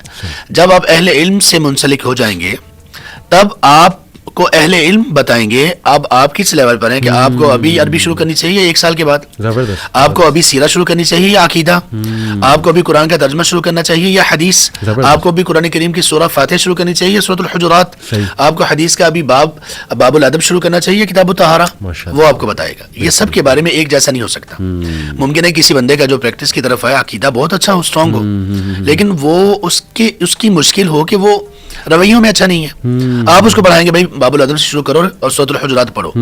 ایک آدمی اس کا عقیدے کا کانسیپٹ ہی اچھا نہیں ہے, آپ اس کو کہیں گے بھائی سورۃ الفاتحہ سے شروع کرو. صحیح. ایک آدمی ایسا ہے اس کا بہت ایکسپوجر ہے, دنیا میں آنا جانا ہے, اور آپ سمجھتے ہیں کہ بہت سارے لوگوں سے اس کا انٹریکشن ہے, آپ کہیں گے کہ بھائی سیرہ پکڑ لو, دیکھو نبی صلی اللہ علیہ وسلم نے زندگی کیسے گزاری. تو اس لیے یہ ساری چیزیں مینٹور سے اور معلم سے جڑی ہوئی ہیں, اور معلم کو اگر ہم نے نہ پکڑا, مرشد اگر ہم نے اختیار نہ کیا, تو پھر بہت ساری جگہوں پہ ہم اتنا دور نکلیں گے کہ ہمیں خود بھی احساس نہیں ہوگا. شیخ خوبصورت بات کی آپ نے, لیکن یہاں پہ ایک بڑا امپورٹنٹ سوال ہے کہ جو اوصاف مجھے نظر آ رہے ہیں جو آپ بتا رہے ہیں اس مرشد میں یا مینٹور میں, وہ اوصاف آسانی سے مل جائیں گے آپ کو, یعنی how to find that mentor, یہ اصل میں بڑا ایک مشکل مرحلہ ہوتا ہے اور سوال ہوتا ہے لوگوں کا, کیونکہ لوگ کہتے ہیں یار ہمیں تو علماء سے ڈر لگتا ہے یا وہ ججمنٹل ہوتے ہیں, مطلب یہ ان کی ایک میں ترجمانی کر رہا ہوں کہ وہ کہتے ہیں نہیں یار ہم نے نا ادھر نہیں جانا. تو وہ کیسے ڈھونڈے وہ ان صفات والا؟ محمد علی بھائی ایک واقعہ مجھے یاد آ گیا, آپ کو سناؤں میں. جی. پرانا کوئٹہ میں تھا, میں جب کوئٹہ میں کچھ سال میں نے گزارے, وہاں پہ ایک ہمارے بھائی تھے فوت ہو گئے کورونا میں, اللہ تعالیٰ ان کے درجات بلند کریں اور اللہ تعالیٰ ان کی مغفرت کریں. وہ اپنے ایک دوست کو نا, پرانی رفاقت تھی, بڑی مشکل سے نا وہ لے کر آئے ہمارے پاس. وہ کہتے ہیں کہ ذرا ہم ان کو ساتھ ملاتے ہیں, پریکٹس کی طرف لے کر آتے ہیں. ان سے ہمارا نا اچھی بات چیت ہو گئی الحمدللہ. اچھا. ہم نے سمجھانا ان کو شروع کیا, ہمارے ساتھ تو ان کی دوستی ہو گئی. اچھا. اب اگلا مرحلہ یہ تھا کہ ایک شیخ آئے ہوئے تھے ایک جگہ سے. صحیح. ہم نے کہا کہ کچھ کویسچنز ہیں, مجھے کہنے لگے کہ کویسچنز ہیں. میں نے کہا وہ شیخ آئے ہوئے ہیں, کیوں نہ ان کو شیخ سے ملائیں. اللہ تعالیٰ مجھے معاف کریں اور شیخ کو بھی معاف کریں. جی. میں نے یہ سجیسٹ کیا, انہوں نے کہا چلیں ٹھیک ہے. صحیح. اب ان کے ساتھ ان کو بٹھایا تو شیخ کا پہلا سوال یہ تھا, جب وہ بیٹھے ان سے تعارف کروایا کہ شیخ یہ الحمدللہ ہمارے بھائی ہیں اور ان کے کولیگ ہیں, اور ایک عرصے سے ماشاءاللہ دین کو سیکھنا چاہ رہے ہیں, اور سیکھنے کی یہ مراحل انہوں نے طے کر لیے ہیں. ان کو پتہ چل گیا کہ یہ کس فرقے سے ہیں. شیخ نے پہلے سوال یہ کیا کہ آپ جہاں سے علم لے رہے ہیں انہوں نے آپ کو یہ نہیں بتایا کہ شلوار ٹخنوں سے اوپر ہونی چاہیے, تمہاری شلوار نیچے ہے, بندہ جہنم میں یہ جو ٹخنوں سے نیچے ہوگا جائے گا. محمد علی بھائی وہ بندہ اٹھا اور پھر قابو نہیں آیا. تو یہ جو آڈینس کا کہنا ہے نا کہ ایسے مطلب ہمیں ڈر لگتا ہے, اس کے پیچھے حقیقت بھی ہے. صحیح. لیکن یہ ساری بات حقیقت نہیں ہے محمد. بالکل صحیح. کسی چیز کو جانچنے کا نا کوئی طریقہ کار جو ہوتا ہے نا, اس کے کچھ پیمانے ہوتے ہیں. صحیح. میں یہ آپ کو ایک بات بتاتا ہوں, یہ بہت زیادہ آپ کے سامنے بھی آ رہی ہوگی, ہمارے سامنے بھی آتی ہے. پچھلے دن ایک سوال آیا, ایک بہن نے کہا کہ کیا کوئی کتاب و سنت میں ایسی کوئی تعلیم ہے کہ آپ نے خواتین کے بارے میں زیادہ بات نہیں کرنی. صحیح. صحیح. میں نے کہا کیا مطلب؟ کہنے لگی کہ ہم نے کسی عالم کو اتنا زیادہ خواتین کے ایشوز پہ نہیں بولتے سنا, تو کیا اس میں کوئی حکمت ہے یا کوئی ایسی تعلیم ہے یا ویسے ہی ایسا نہیں ہوتا. صحیح. اچھا, کویسچن تو بڑا انٹرسٹنگ اور بہت اچھا ہے, لیکن وہ جو جاننے کا پیمانہ ہے نا, یا یہاں پر بھی کہ یار علماء ہمیں کچھ ڈر لگتا ہے, یہاں پہ تھوڑا سا ان کو فائنڈ آؤٹ کرنے میں بھی تھوڑی سی ان کی طرف سے ویکنیس ہے. صحیح. بالکل ایسے. وہ یہ کہ میں نے ان بہن سے پوچھا کہ آپ یہ بتائیں کہ آپ نے کتنے علماء کو سنا ہے اور کتنی دفعہ سنا ہے. بالکل ٹھیک. محمد علی بھائی آپ کہتے ہیں ہمارے ایریے میں جمعہ پڑھنے میں جاتا ہوں تو مجھے نا ہر جگہ پر بس یہی آتا ہے کہ آپ نے نماز روزہ کیسے صحیح کرنا ہے, کوئی یہ نہیں بتاتا کہ یار سچائی بھی کوئی ہے. میں آپ سے پوچھتا ہوں کہ محمد علی بھائی آپ نے اپنے ٹاؤن کی, آپ کے ٹاؤن کی کتنی مساجد ہیں؟ 4 مساجد ہیں. آپ کتنی مساجد میں جمعہ پڑھتے ہیں؟ میں 2-3 میں پڑھتا ہوں. زیادہ کس میں پڑھتے ہیں؟ زیادہ اس میں پڑھتا ہوں. باقی مساجد میں آپ نے کتنے دن جمعہ پڑھا؟ وہ کبھی سال میں 1 آدھ دفعہ. جب آپ نے سال میں ایک آدھ دفعہ ایک مسجد میں جمعہ پڑھا تو اس کا مطلب یہ ہے کہ آپ نے جو نتیجہ اخذ کیا ہے وہ 4 لوگوں کو سامنے رکھ کے ایک کو زیادہ سن کے تو دوسرے کو تھوڑا کم سن کے باقی 2 کو بالکل نہ سن کے آپ نے جب یہ نتیجہ نکالا تو یہ نتیجہ ٹھیک نہیں ہوگا. صحیح بات. تو پہلے تو اپنا معیار ہمیں صحیح کرنا چاہیے. باقی یہ کہ سب سے بہترین جگہ اس کے حوالے سے محمد علی بھائی مساجد ہیں. مساجد میں علماء ہوتے ہیں, خطیب ہوتے ہیں, قریب کی مساجد ہیں جہاں پہ تعلیم کا سلسلہ چل رہا ہو, جس مسجد میں کسی صاحب علم کے انڈر, آپ وہاں پر چلے جائیں. ممکن ہے کہ آپ کو ایک آدھ جگہ پر کچھ پریشانی ہو, لیکن آپ پریشان نہ ہو. دنیا میں ہم اپنے کام کے لیے, بزنس کے لیے بہت ساری ایسی مشکلات دیکھتے ہیں. اس میں بھی اگر ایسی کوئی مشکلات آتی ہیں تو آپ فائنڈ آؤٹ کریں مرشد کو, اور آپ اس طرح پہ چلتے رہیں تو انشاءاللہ آپ کو ملے گا. بھی آسان ہے اور ہر جگہ پہ اویلیبل بھی ہیں. دوسرا یہ کہ آپ بھی کبھی کبھی مرشد کو کبھی کبھی آپ بھی کچھ سکھا دیتے ہیں. مرشد کو آپ بھی سکھا دیتے ہیں. آپ یہ سکھا دیتے ہیں ان کو کہ مرشد دیکھیں مجھے کس قدر طلب ہے میری, اور ایسے میری طرح کی کتنے متلاشی اور ہیں. تو وہ اس وجہ سے آپ کے پاس نہیں آ رہے. مرشد ٹھیک ہو جائیں گے, آپ اپنے مرشد کو ٹھیک کرتے ہیں, آپ کو کیا چاہیے. الحمدللہ, بالکل ٹھیک. اچھا, ایک بڑا امپورٹنٹ سوال شیخ یہ ہے کہ یہ ایک ہمارے ہاں ایک رائے ہے, ہمارے یہاں رائے پائی جاتی ہے مذہبی لوگوں میں کہ قرآن خود سے نہیں پڑھ سکتے. وہ بات تو چلیں بڑی کلیئر ہے اور بڑی بنیادی بات ہے کہ مینٹور تو ڈھونڈنا ہے انشاءاللہ, لیکن جسٹ ان کیس اگر نہیں مل پا رہا یا تھوڑا ڈیلے ہے اس میں, تو ایک بندہ کیا خود سے قرآن نہیں سمجھ سکتا؟ محمد علی بھائی, یہ بھی ان کانسیپشنز میں سے, مس کانسیپشنز میں سے ایک ہے جس نے خاصا کام خراب کیا. صحیح. قرآن کریم خود سے سمجھا جا سکتا ہے یا نہیں, یا آدمی کو خود سے قرآن پڑھنا چاہیے یا نہیں. صحیح. اس بات کے بھی 2 پہلو ہیں اور دونوں ہی انتہائی سینسیٹیو ہیں. اچھا. اس لیے کہ کچھ لوگوں نے قرآن کریم کی اپنی منمانی تشریحات بھی کی. صحیح. وہ خود بھی اور لوگوں کی بھی گمراہی کے باعث بنے, اور یہ نبی مکرم صلی اللہ علیہ وسلم کی پریڈکشنز میں سے ایک تھی. صحیح بخاری میں آپ نے فرمایا کہ اللہ تبارک و تعالیٰ علم کو اٹھائیں گے, فوت ہوتے جائیں گے اور علم اٹھتا جائے گا. صحیح. حتی اتخذ الناس رؤوسا جہالا, یہاں تک کہ پھر لوگ اپنا لیڈر اور اپنا مذہبی پیشوا وہ جہال کو بنائیں گے. فسئلوا, پھر لوگ ان سے مسئلے پوچھیں گے. فافتوا بغیر علم, پھر وہ بغیر علم کے فتوے دیں گے. فضلوا واضلوا, خود بھی گمراہ ہوں گے, لوگوں کو بھی گمراہ کریں گے. اچھا, یہ تو اس کی وہ جو خرابیاں وہ ہیں. اس معاملے میں خود آدمی قرآن پڑھ سکتا ہے یا نہیں, پڑھنا چاہیے نہیں, اس میں پہلی بات یہ ہے کہ آدمی خود قرآن پڑھ بھی سکتا ہے, خود سمجھ بھی سکتا ہے, اس کو خود پڑھنا بھی چاہیے, اس کو خود سمجھنا بھی چاہیے. لیکن اس کی پوری وضاحت یہ ہے, قرآن کریم ایک طرح کے کانٹینٹ پر مشتمل نہیں ہے. قرآن کریم کا کانٹینٹ 3 طرح کا ہے محمد علی بھائی. جی. ایک کانٹینٹ کا حصہ جو اللہ سے متعلق ہے, اللہ تبارک و تعالیٰ کے ایٹریبیوٹس اور اللہ تبارک و تعالیٰ کی صفات سے متعلق. اس کا ایک حصہ ہے سٹوریز, جو سابقہ اقوام تھیں ان کی سٹوریز, اور آنے والی پریڈکشنز اور آنے والے احوال جن کو ہم ان سین کہتے ہیں, گزر چکے ہوں یا آنے والے ہوں. ایک حصہ اس پر ہے. اس کا ایک حصہ ہے احکام و مسائل پر, حلال حرام جائز ناجائز, اس پر. یہ 3 کانٹینٹ میں یہ 3 چیزیں ذہن میں رکھیں. اب آئیں ایک آیت کی طرف. یہ آیت اللہ تعالیٰ نے ایک سورہ میں 4 مرتبہ ریپیٹ کی ہے, کوئی زیر زبر کا بھی فرق نہیں ہے. سورۃ القمر ہے, اور اس کی آیت نمبر 17, 22, 32 اور 40.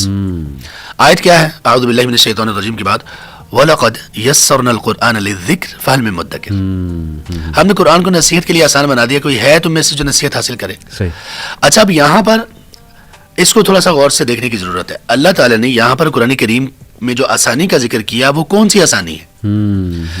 وہ آسانی کیا یہ ہے کہ آپ کو حلال حرام اور آپ کو اللہ تبارک تعالیٰ کے متعلق علم اور یہ سب چیزیں بہت آسانی سے سمجھ آ جائیں گی, یا آپ کو جو فقہی مسائل ہیں جس میں اللہ تعالیٰ نے قرآن کریم میں مختلف جگہوں پر, جیسے سورۃ النساء میں ہے آیت نمبر 80, اور اس کے جو کانٹیکس میں آیات ہیں اس میں یہ کہا کہ ایسا کیوں نہ ہوا کہ لوگوں تک ایک بات پہنچی, انہوں نے اہل علم کی طرف کیوں نہ لوٹائی. لَعَلِمَهُ الَّذِينَ یستنبطون, کہ وہ جن لوگوں کو علم تھا وہ اس سے اچھا استنباط کرتے ہیں. راسخون فی العلم کا ایک ذکر موجود ہے, اور یہاں پہ اللہ تعالیٰ کہہ رہے ہیں کہ آسان ہے.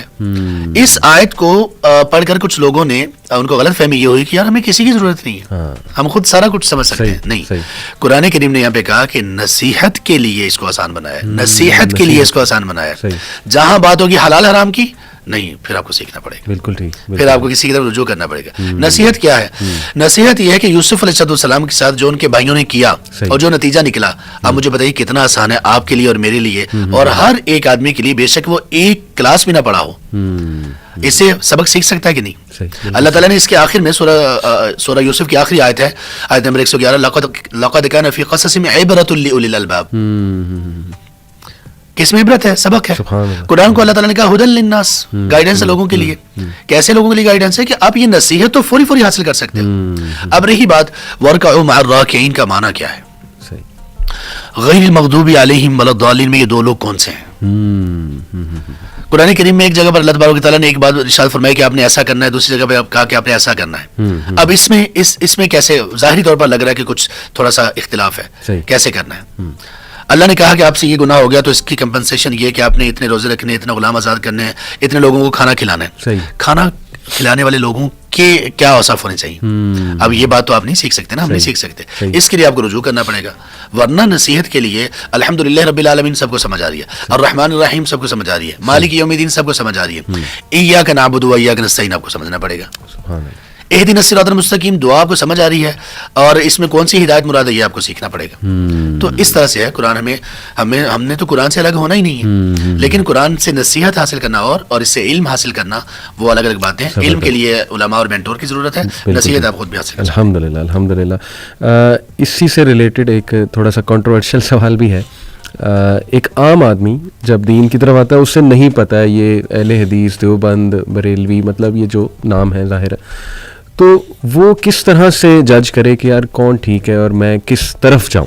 یہ بہت امپورٹنٹ جو ہے ایک سوال آتا ہے ہمیں. جی علی بھائی، اس سوال کے بھی دو اس کی ڈائمینشن ہیں. ایک وہ جس بندے کو یہ ایشو پیش آ رہا ہے یہ والا، اور دوسرا وہ لوگ ہیں جن کی وجہ سے یہ ایشو پیش آ رہا ہے، اور دونوں کو ایڈریس کرنا ضروری ہے. بالکل ٹھیک. اس بندے کو یہ چاہیے کہ آپ کس طرف آ رہے ہو، اللہ کی طرف اور دین کی طرف نا.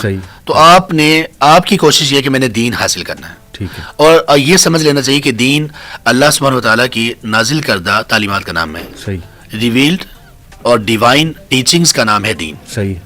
آپ نے وہ لینا ہے، آپ دیکھ لیں کہ کس سے لینا. شروع میں آپ یہ ذہن میں رکھ کے اپنا سفر شروع کریں، آگے اللہ تعالیٰ راستے کھولتے جائیں گے.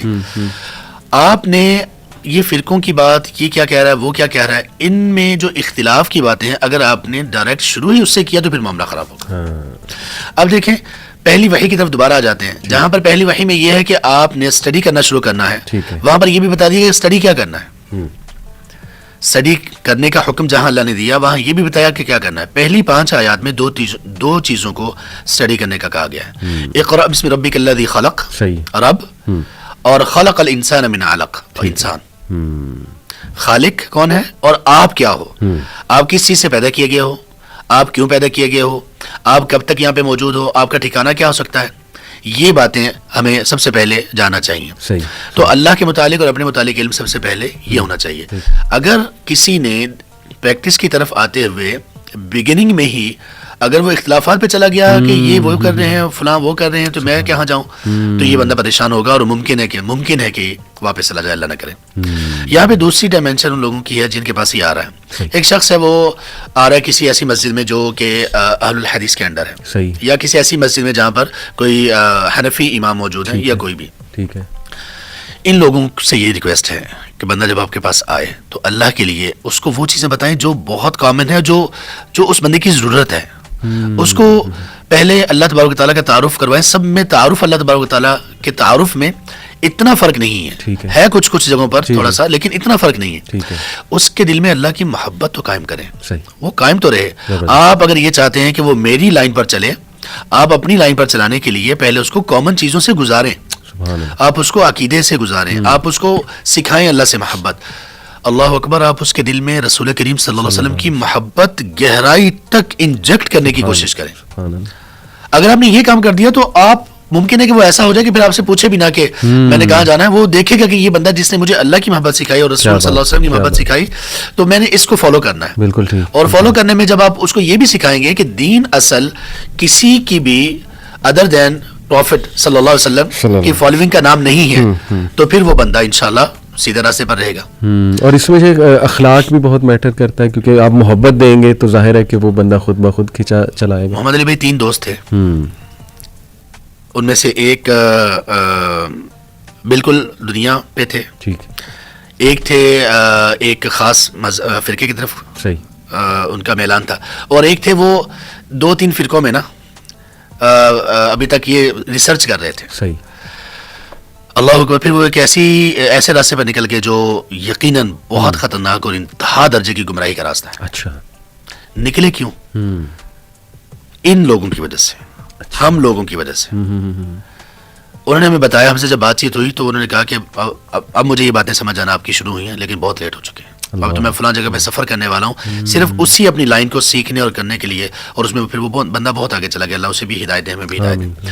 اس نے کہا کہ میرے یہ ایشوز تھے, میں فلاں مسجد میں گیا اور اپنے جا کر سوالات میں نے ان کے سامنے رکھے, تو 1 یا 2 سیٹنگز میں مجھے ان 2 سے 3 لوگوں کی طرف جو امام مسجد یا علماء خطیب تھے, یہی ملا کہ یار تم کس گمراہی کا شکار ہو رہے ہو, تم تو بہت زیادہ گمراہ لوگوں کی طرف جا رہے ہو, تمہارے تو عقیدے بہت گمراہ ہیں, اٹھ جاؤ نکل جاؤ یہاں سے, لیکن یہاں تک بھی کہہ دیا. تو یہ تو حالات ہیں. تو اس لیے سبحان اللہ یہاں پہ پھر تزکیہ ہی لیک کرتا ہے کہ یہ جو لوگ مساجد میں موجود ہیں ان کو بھی تزکیہ کی ضرورت ہے, اور بہت بہت زیادہ بڑے لیول پر تزکیہ کی ضرورت ہے. صحیح. نبی مکرم صلی اللہ علیہ وسلم کا ایک واقعہ ہے. اب حدیث میں یہ ساری حدیث کی جو سائنسز ہیں ان میں یہ ساری چیزیں استنباطات اور یہ سب اسی سے نکلے ہیں. یہ وہ حدیث میں بتا رہا ہوں جس کو امام بخاری رحمہ اللہ نے صحیح بخاری میں جس ایک حدیث سے 26 مسائل استنباط کیے ہیں, 26 باتیں سکھائی ہیں. صحیح. یہ وہ حدیث ہے جس میں ایک گاؤں کے رہنے والے شخص مسجد میں آتے ہیں اور سائڈ پہ ہو کے پیشاب کرنا شروع کر دیتے ہیں. آپ صلی اللہ علیہ وسلم صحابہ رضی اللہ عنہ اٹھتے ہیں کہ ان کو منع کریں, آپ نے کہا نہیں روک, آپ نے روک دیا, اور اس کے بعد بہت اچھے انداز میں پیار سے سمجھایا. اتنا آپ نے وہ جو 2-3 جملے کہے, اس کے بعد وہ ایسا گرویدہ ہوا کہ سبحان اللہ, کیا بات, کبھی وہ اس نے نہ دوبارہ ایسا کام کیا, اور وہ آگے کتنے لوگوں کی ہدایت کا باعث بن گیا. کیا بات. جس بندے کو علم نہیں ہے آپ اس پہ کیوں سختی کر رہے ہیں؟ جو حالات پہ تو سختی نہیں ہے. صحیح. نبی صلی اللہ علیہ وسلم نے کیوں کہا تھا بشروا ولا تنفروا, کن کے لیے یہ اصحاب المسجد کے لیے, ممبر و محراب کے جو ورثاء اپنے آپ کو کہتے ہیں, بہت بڑی بات ہے ان کے لیے, بشروا ولا تنفروا. نبی صلی اللہ علیہ وسلم تو لوگوں کے لیے یہ کرتے تھے کہ بھائی چلو یہ کر لیا کوئی بات نہیں آگے بڑھو, یہ کر لیا کوئی بات نہیں آگے بڑھو, یہاں تک کہ وہ جن لوگوں نے جن سے بدکاری کا ارتکاب ہوا, آپ ان سے ان کی بات نہیں سن رہے تھے کہ آگے بڑھو, توبہ کرو, بس بتانے کی کیا ضرورت ہے مجھے. سمجھ رہے نا, کیونکہ اگر بتا کے وہ سب اگر وہ ثابت ہو گیا تو پھر تو سنسار کرنا پڑے گا. اور کیا بھی آپ نے 2 لوگوں کو, آپ ایسے تھے کہ آگے بڑھو, اللہ تعالیٰ کی رحمت آپ کو ڈھانپنے والی ہے, آپ توبہ کرو, استغفار کرو. تو ہمارے اندر تبشیر تو ہے ہی نہیں. صحیح بات. بشارت تو ہے ہی نہیں, نفرت ہی نفرت ہے, بگاؤ لوگوں کو, بگاؤ لوگوں کو. ایسے ہی بلکہ ہونا شیخ یہ چاہیے کہ آپ زیادہ سے زیادہ لوگوں کو قریب لے کر آؤ, بجائے کہ یہ کہ لوگ جو ہے وہ دور ہوتے جائیں ان چیزوں کی وجہ سے. لیکن آپ نے جیسے پہلے بھی کہا تھا کہ ہمیں اوور آل دیکھنا چاہیے, تو ماشاءاللہ پرسنلی میں بڑے ایسے جید علماء کو جانتا ہوں جو اخلاق میں بھی بہت اچھے ہیں, تقوی میں بھی بہت اچھے ہیں ماشاءاللہ, اور مجھے سعادت حاصل ہوئی کہ ان کے پاس بیٹھنا نصیب ہوا. ماشاءاللہ منہ پہ تعریف نہیں کرنی چاہیے, لیکن میں سمجھتا ہوں آپ بھی الحمدللہ. تو بہرحال شیخ کچھ پرسنل سوالات جو میں کرنا چاہوں گا, اس کے پیچھے نیت یہ ہے کہ میں چاہتا ہوں کہ لوگ تھوڑا سا یہ دیکھیں ہمارے جو علماء ہیں ماشاءاللہ وہ خشک مزاج نہیں ہے, ان کا ایک اچھا مزاج ہے. تو کچھ پرسنل سوالات میں آپ سے اگر کروں کہ آپ کا فیوریٹ فوڈ کیا ہے, آپ کا پسندیدہ کھانا کیا ہے؟ اللہ اکبر. کھانے کا موضوع بڑا یہ سینسٹیو موضوع ہے. کھانے کا واقعی بڑا سینسٹیو موضوع ہے. کھانے کے سلسلے میں نا میں بڑے ایک عرصے سے جہاں پہ بھی آنا جانا ہوتا ہے نا خاص طور پہ, تو وہاں پہ میں ان کو کہتا ہوں کہ دیکھو بھائی میرا اور آپ کا کھانے کا مذاق نہیں ہے, آپ نے بہت زیادہ نہیں کھلانا. ٹھیک ہے. آپ نے جو بھی آپ بناؤ, ایک چیز بناؤ, آپ کو ہم کھا کے دکھائیں. بہترین. تو سب سے بہترین جو فیوریٹ فوڈ ہے میرا, ویسے تو بھوک لگی ہو تو ساری فیوریٹ, ورنہ سرید. اچھا. اور اس کے بعد پھر گاوا کے ساتھ کھجور. اچھا. یہ بس گاوا اور کھجور ہو, اور ساتھ کبھی کبھی سرید مل جائے. گاوا یعنی کہوا؟ نہیں گاوا ہی ہوتا ہے وہ, لیکن عربی گاوا, اس کو وہ لوگ گاوا کہتے ہیں, تو وہ گاوے کے نام سے مشہور ہے. ٹھیک ہے. وہ یلوش سے کلر کا ہوتا ہے, اور وہ اس میں کئی چیزیں ڈلتی ہیں, تو وہ جیسے آپ پیتے ہیں نا تو آپ کو پتہ چلتا ہے کہ کچھ نا ٹکور ٹائپ آپ کی ہو رہی ہے. صحیح. تو وہ مجھے اصل میں ایک عالم دین ہیں, میرے دوست ہیں ماشاءاللہ, انہوں نے ایک بڑی مزے کی بات کہی. کہتے ہیں مجھ سے ایک ینگسٹر نے آگے پوچھا کہ کیا علماء پیزا کھاتے ہیں؟ تو کہتے ہیں میں بڑا حیران ہوا اس سوال سوچ کے کہ کیا مطلب ہے. کہتے ہیں نہیں, پیزا اور برگر یہ تو ممی ڈیڈی لوگ زیادہ کھاتے ہیں. تو اس پہ آپ کیا کمنٹ جو کرنا چاہیں گے؟ اچھا الحمدللہ. اچھا شیخ, آپ کا فیوریٹ ٹریولنگ اسپاٹ یا ریکریشن اسپاٹ, تفریحی مقام جو ہے وہ کیا ہوتا ہے, یا تفریح آپ کیسے کرتے ہیں؟ محمد علی بھائی، جو لوگ کچھ وابستہ یا کچھ جانتے ہیں میری ایکٹیویٹیز کو، ان کو معلوم ہے کہ ٹریولنگ میں بہت کرتا ہوں. اچھا. میری بہت ٹریولنگ ہے. ماشاء اللہ. مجھے ایک میرے دوست ہیں، عامر بھائی ہیں، پرانے ماشاء اللہ دین اور دعوت سے متعلق جب یہ سب چیزیں بہت کم لوگ کر رہے تھے تب وہ یہ چیزیں سب کر رہے تھے، یہ اسٹوڈیو ٹائپ اور یہ چیزیں. IIQL میں تھے وہ عامر بھائی. جی جی جی بالکل. انہوں نے مجھے کہا شیخ آپ گوگل میپ استعمال کرتے ہیں؟ میں نے کہا ہاں یار میں اسی دنیا میں رہتا ہوں، کرتا ہوں. کہتے آپ کو ایک چیز بتاؤں شاید آپ کو معلوم نہ ہو. میں نے کہا جی بتائیے. انہوں نے مجھے گوگل میپ لیا اور میرے جی میل کے ID سے جہاں سے وہ کنیکٹڈ تھا میرا فون، وہاں پہ جا کے مجھے بتایا کہ آپ نے کتنا سفر اور کہاں کہاں کا کیا. صحیح. تو سبحان اللہ یہ پچھلے سپٹمبر کی بات ہے. میں نے اتنا سفر کر لیا تھا پچھلے 7 سالوں میں کہ 2 دفعہ دنیا گھومی جا سکتی ہے. اللہ. اور میرا خیال ہے کہ ابھی اس کے بعد جو کر لیا نا وہ 1 دفعہ اور گھوم لی ہوگی میں نے. ابھی یہ 2 مہینوں میں میں قطر سے خود اپنی گاڑی ڈرائیو کر کے اچھا میں مکہ گیا. یہ 2 دفعہ ہوا. 3 مہینوں میں یہ 2 دفعہ ہوا. اور پھر مکہ، مدینہ، خیبر، العلا اور یمبو اور یہ سب چیزیں. تو گھومنے کا تو بہت شوق ہے مجھے. اور یہاں پہ بھی ایسا ہی ہے. لیکن ہر جگہ پر فیوریٹ پلیس انسان کی کون سی ہوتی ہے؟ دیکھیں انسان کی جو باڈی ہے نا وہ کئی چیزوں کا مجموعہ ہے. صحیح. ہماری باڈی میں فائبر بھی ہے، آئرن بھی ہے. ہماری باڈی میں سافٹ ایک جو جس میں ہم مسلس کہتے ہیں وہ بھی ہیں، ہڈیاں بھی ہیں. اسی اعتبار سے انسان کی پسند ناپسند بھی ہوتی ہے. ٹھیک ہے. اچھا سعودیہ کے بہت سارے ایسے پہاڑ ہیں جو بڑے خشک ہیں، لیکن ان کا اپنا ایک انسان کی تربیت پر اپنا ایک اثر ہے. ہمارے یہاں پہ جتنی گرینری ہے یہاں پہ قریب کے ممالک میں، مڈل ایسٹ میں کم دکھائی دیتی ہے. یہاں کا اپنا ایک الگ ہے. برف میں پچھلے دنوں میں ایک بھائی کے گھر تھنتیا گلی میں برف باری ہوئی تھی اور بہت برف تھی. اس میں رات ایک گزاری سبحان اللہ. وہ ان کا ایندھن جو وہ 2-3 دن میں استعمال کرتے ہیں 1 رات میں ہم نے ختم کر دیا. اتنی آگ جلائی کہ اوپر سے نکل رہی تھی. تو میں نے ان سے میں نے ان سے کہا کہ لکڑیاں اور عشاء کے بعد، ہم مغرب کے بعد پہنچے، میں نے کہا عشاء کے بعد لکڑیاں کچھ اور ملیں گی. تو ایک دفعہ نا وہ حیران ہو گئے میری بات سن کے. اس وقت میں نے ذکر نہیں کیا، اگلے دن میں نے ذکر کیا کہ میں نے کہا یہ لکڑیاں کیسے یوز کرتے ہیں. تو انہوں نے پھر کہا کہ شیخ آپ نے بہت لکڑیاں پھونک دی ہیں. اوپر سے آگ نکل رہی تھی. تو خیر یہ ساری چیزیں پسند ہیں. اپنا اپنا الگ ایک سب کا ایک ٹیسٹ ہے ایمان کا. اگر ہم اس کو ایمان سے جوڑیں، اور میں ٹریول کرتے ہوئے بہت ساری نصیحتیں کرتا رہتا ہوں. اس میں یہ کرتا ہوں کہ آپ صبح دیکھیں یا شام، صحرا دیکھیں یا دریا، گرمی دیکھیں یا سردی، ہموار راستے دیکھیں یا پہاڑیاں، آپ دیکھیں کہ ان سب چیزوں میں آپ کو اللہ کے ساتھ جوڑنے والی کتنی چیزیں موجود ہیں. کتنی چیزیں موجود ہیں. تو اس لیے یہ سب چیزیں سبحان اللہ. یہ تو پرانی اسلام آباد میں بھی کچھ ایسی جگہ ہم نے وہ ایکسپلور کی تھی. تب یہ طه بھائی اور عاصم بھائی، تب شیخ طه ابن جلیل نہیں تھے، طه بھائی تھے. اللہ تعالیٰ ان کو برکت دے. تو ہم نکلتے رہتے تھے اکثر، علی بھائی بھی اور یہ سب لوگ. بڑی اچھی اچھی جگہ. اس کے بعد پھر الحمدللہ یہ لوگ ابھی تک بھی وہ جا رہے ہیں. تو یہ تب سے سلسلہ یہاں پر بھی ہے. تو یہ ایکسپلور کرنے کا اور ایکسپلور کرنے میں یہ ایکسپلور کرنے کا کہ اس سے ہم اللہ کے قریب کیسے ہو سکتے ہیں، یہ تو الحمدللہ بہت فیوریٹ ہے میرا. زبردست ماشاءاللہ. اچھا آپ کی فیوریٹ ورس قرآن کی کون سی ہے؟ بڑا مشکل سوال ہے لیکن ایسی کوئی آیت کے بس جو قرآن کریم کی سب سے آخری آیت ہے نا. دیکھیں فیوریٹ یہاں پہ نا کئی ایک اعتبار سے مختلف فیوریٹ ہو سکتی ہے. وہ جو آیت ہے نا وہ ساری فیوریٹ آیات کے بعد اللہ تعالیٰ نے نازل کی ہے. اس کا مطلب یہ کہ اس کا فیوریٹ ہونا پورے قرآن کی ہر آیت آپ کو ایک فیوریٹ کی اس دائرے میں لے آئے گی. ٹھیک ہے. قرآن کریم میں خوشخبری والی آیات بھی ہیں، بہت ہیں الحمدللہ. ان میں بھی بہت ساری فیوریٹ آیات ہیں. صحیح. قل یا عبادی الذین اسرفوا علی انفسہم لا تقنطوا من رحمت اللہ، وہ والی وَإِذَا سَأَلَكَ عِبَادِي عَنِّي فَإِنِّي قَرِيبٌ. اس اعتبار سے اور اس اعتبار سے اگر اس اعتبار سے دیکھا جائے نا نصیحت اور اللہ تبارک تعالیٰ کے ساتھ تعلق کے اعتبار سے، تو سب سے فیوریٹ اور بڑی عجیب جو آیت ہے نا جو لگتی ہے مجھے، وہ سورہ آل عمران کی آیت نمبر 29 ہے. اچھا. اس میں اللہ تعالیٰ نے آپ سمجھ لیں کہ جیسے آگ اور پانی کو جمع کر دیا. اچھا. وَيُحَذِّرُكُمُ اللَّهُ نَفْسَهُ وَاللَّهُ رَءُوفٌ بِالْعِبَادِ. اللہ تمہیں اپنے آپ سے ڈراتے ہیں اور اللہ اپنے بندوں پر بہت شفقت کرنے والے. اللہ. یہ 2 چیزیں اللہ نے جمع کی. اس کا مطلب یہ کہ اللہ کا ہمیں ڈرانا بھی اللہ کی ہمارے ساتھ شفقت ہے. صحیح. صحیح. یہ آیت بہت ہی عجیب ایک امپیکٹ رکھتی ہے اس پہ اگر ہم غور کریں تو سبحان اللہ. اور اس کے بعد فوراً بعد وہ آیت ہے قل ان کنتم تحبون اللہ فاتبعونی یحببکم اللہ. تو پہلے اللہ تعالیٰ نے یہ فرمایا. تو اللہ کی جو قرآن کریم میں جتنی بھی ڈرانے کی آیات ہیں وہ اللہ کی ہم سے محبت کا ایک انداز ہے.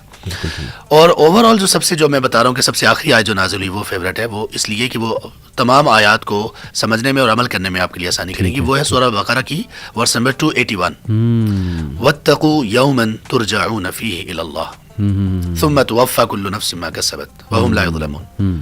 اب تم اس دن سے اپنے آپ کو بچانے کی تیاری کرو جس میں تم اللہ کی طرف لوٹائے جاؤ گے, اور ہر ایک شخص کو جو اس نے کیا ہوگا پورا بدلہ دیا جائے گا. صحیح. اور کسی پر ظلم نہیں کیا جائے گا. سبحان اللہ. یہ قرآن کی سب سے آخری آیت نزول کے اعتبار سے ہے. اس کے بعد اور کوئی آیت نازل نہیں ہوئی.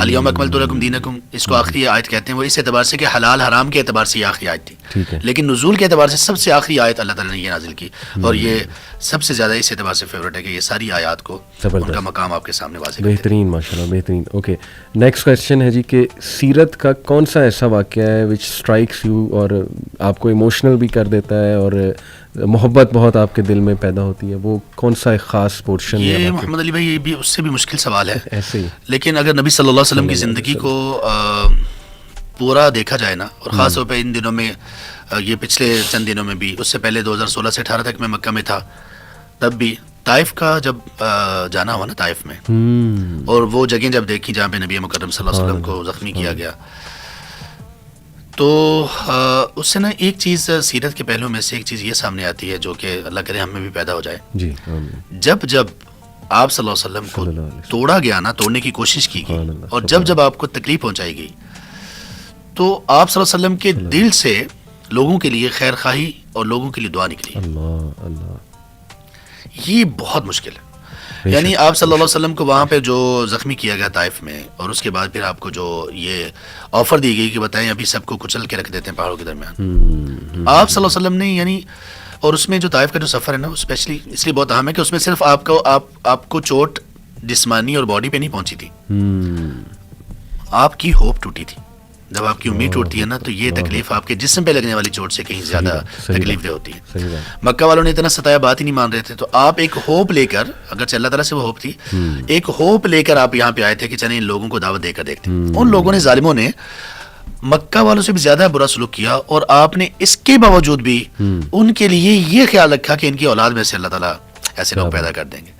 یہ سیرہ کا وہ پہلو ہے جس کی ہم سب کو آج بہت ضرورت ہے. اور محمد علی بھائی, میں آپ کو یہ نصیحت کرتا ہوں, اپنے آپ کو بھی, باقی جو لوگ سن رہے ہیں, اس موقع پہ جو نبی صلی اللہ علیہ وسلم نے دعا کی تھی نا, جو دعا منقول ہے, اس کو نا کچھ دن کے بعد پڑھتے رہا کریں. بے شک رحیق المختوم سے پڑھ لیں, لمبی کچھ دعا ہے. نبی صلی اللہ علیہ وسلم نے نا اپنی اس وقت کی جو ایک حالت تھی نا, اللہ کے سامنے وہ رکھی ہے. اچھا, اس میں ایک جملہ ہے, جملہ یہ کہ اللہ اگر آپ مجھ سے راضی ہیں نا, تو مجھے کوئی پرواہ نہیں سب چیزوں. یہ سب دکھ درد اور یہ سب مار پیٹ اور آپ کے سر کا خون آپ کے جوتے میں جمع ہوا ہے, یار اب اگر آپ راضی ہیں نا, صحیح بات, تو کوئی مسئلہ نہیں. سبحان اللہ جی, سبحان اللہ. شیخ, سرپرائزنگلی میرا بھی ماشاءاللہ سیم یہی واقعہ, اور یہ جملہ میں یقین کریں یہ جملہ سیو کر کے رکھا ہے کہ oh my lord, if you are pleased with me then nothing else matters. اے میرے رب, اگر تو راضی ہے تو پھر سب ٹھیک ہے. الحمدللہ جی, الحمدللہ, جزاک اللہ.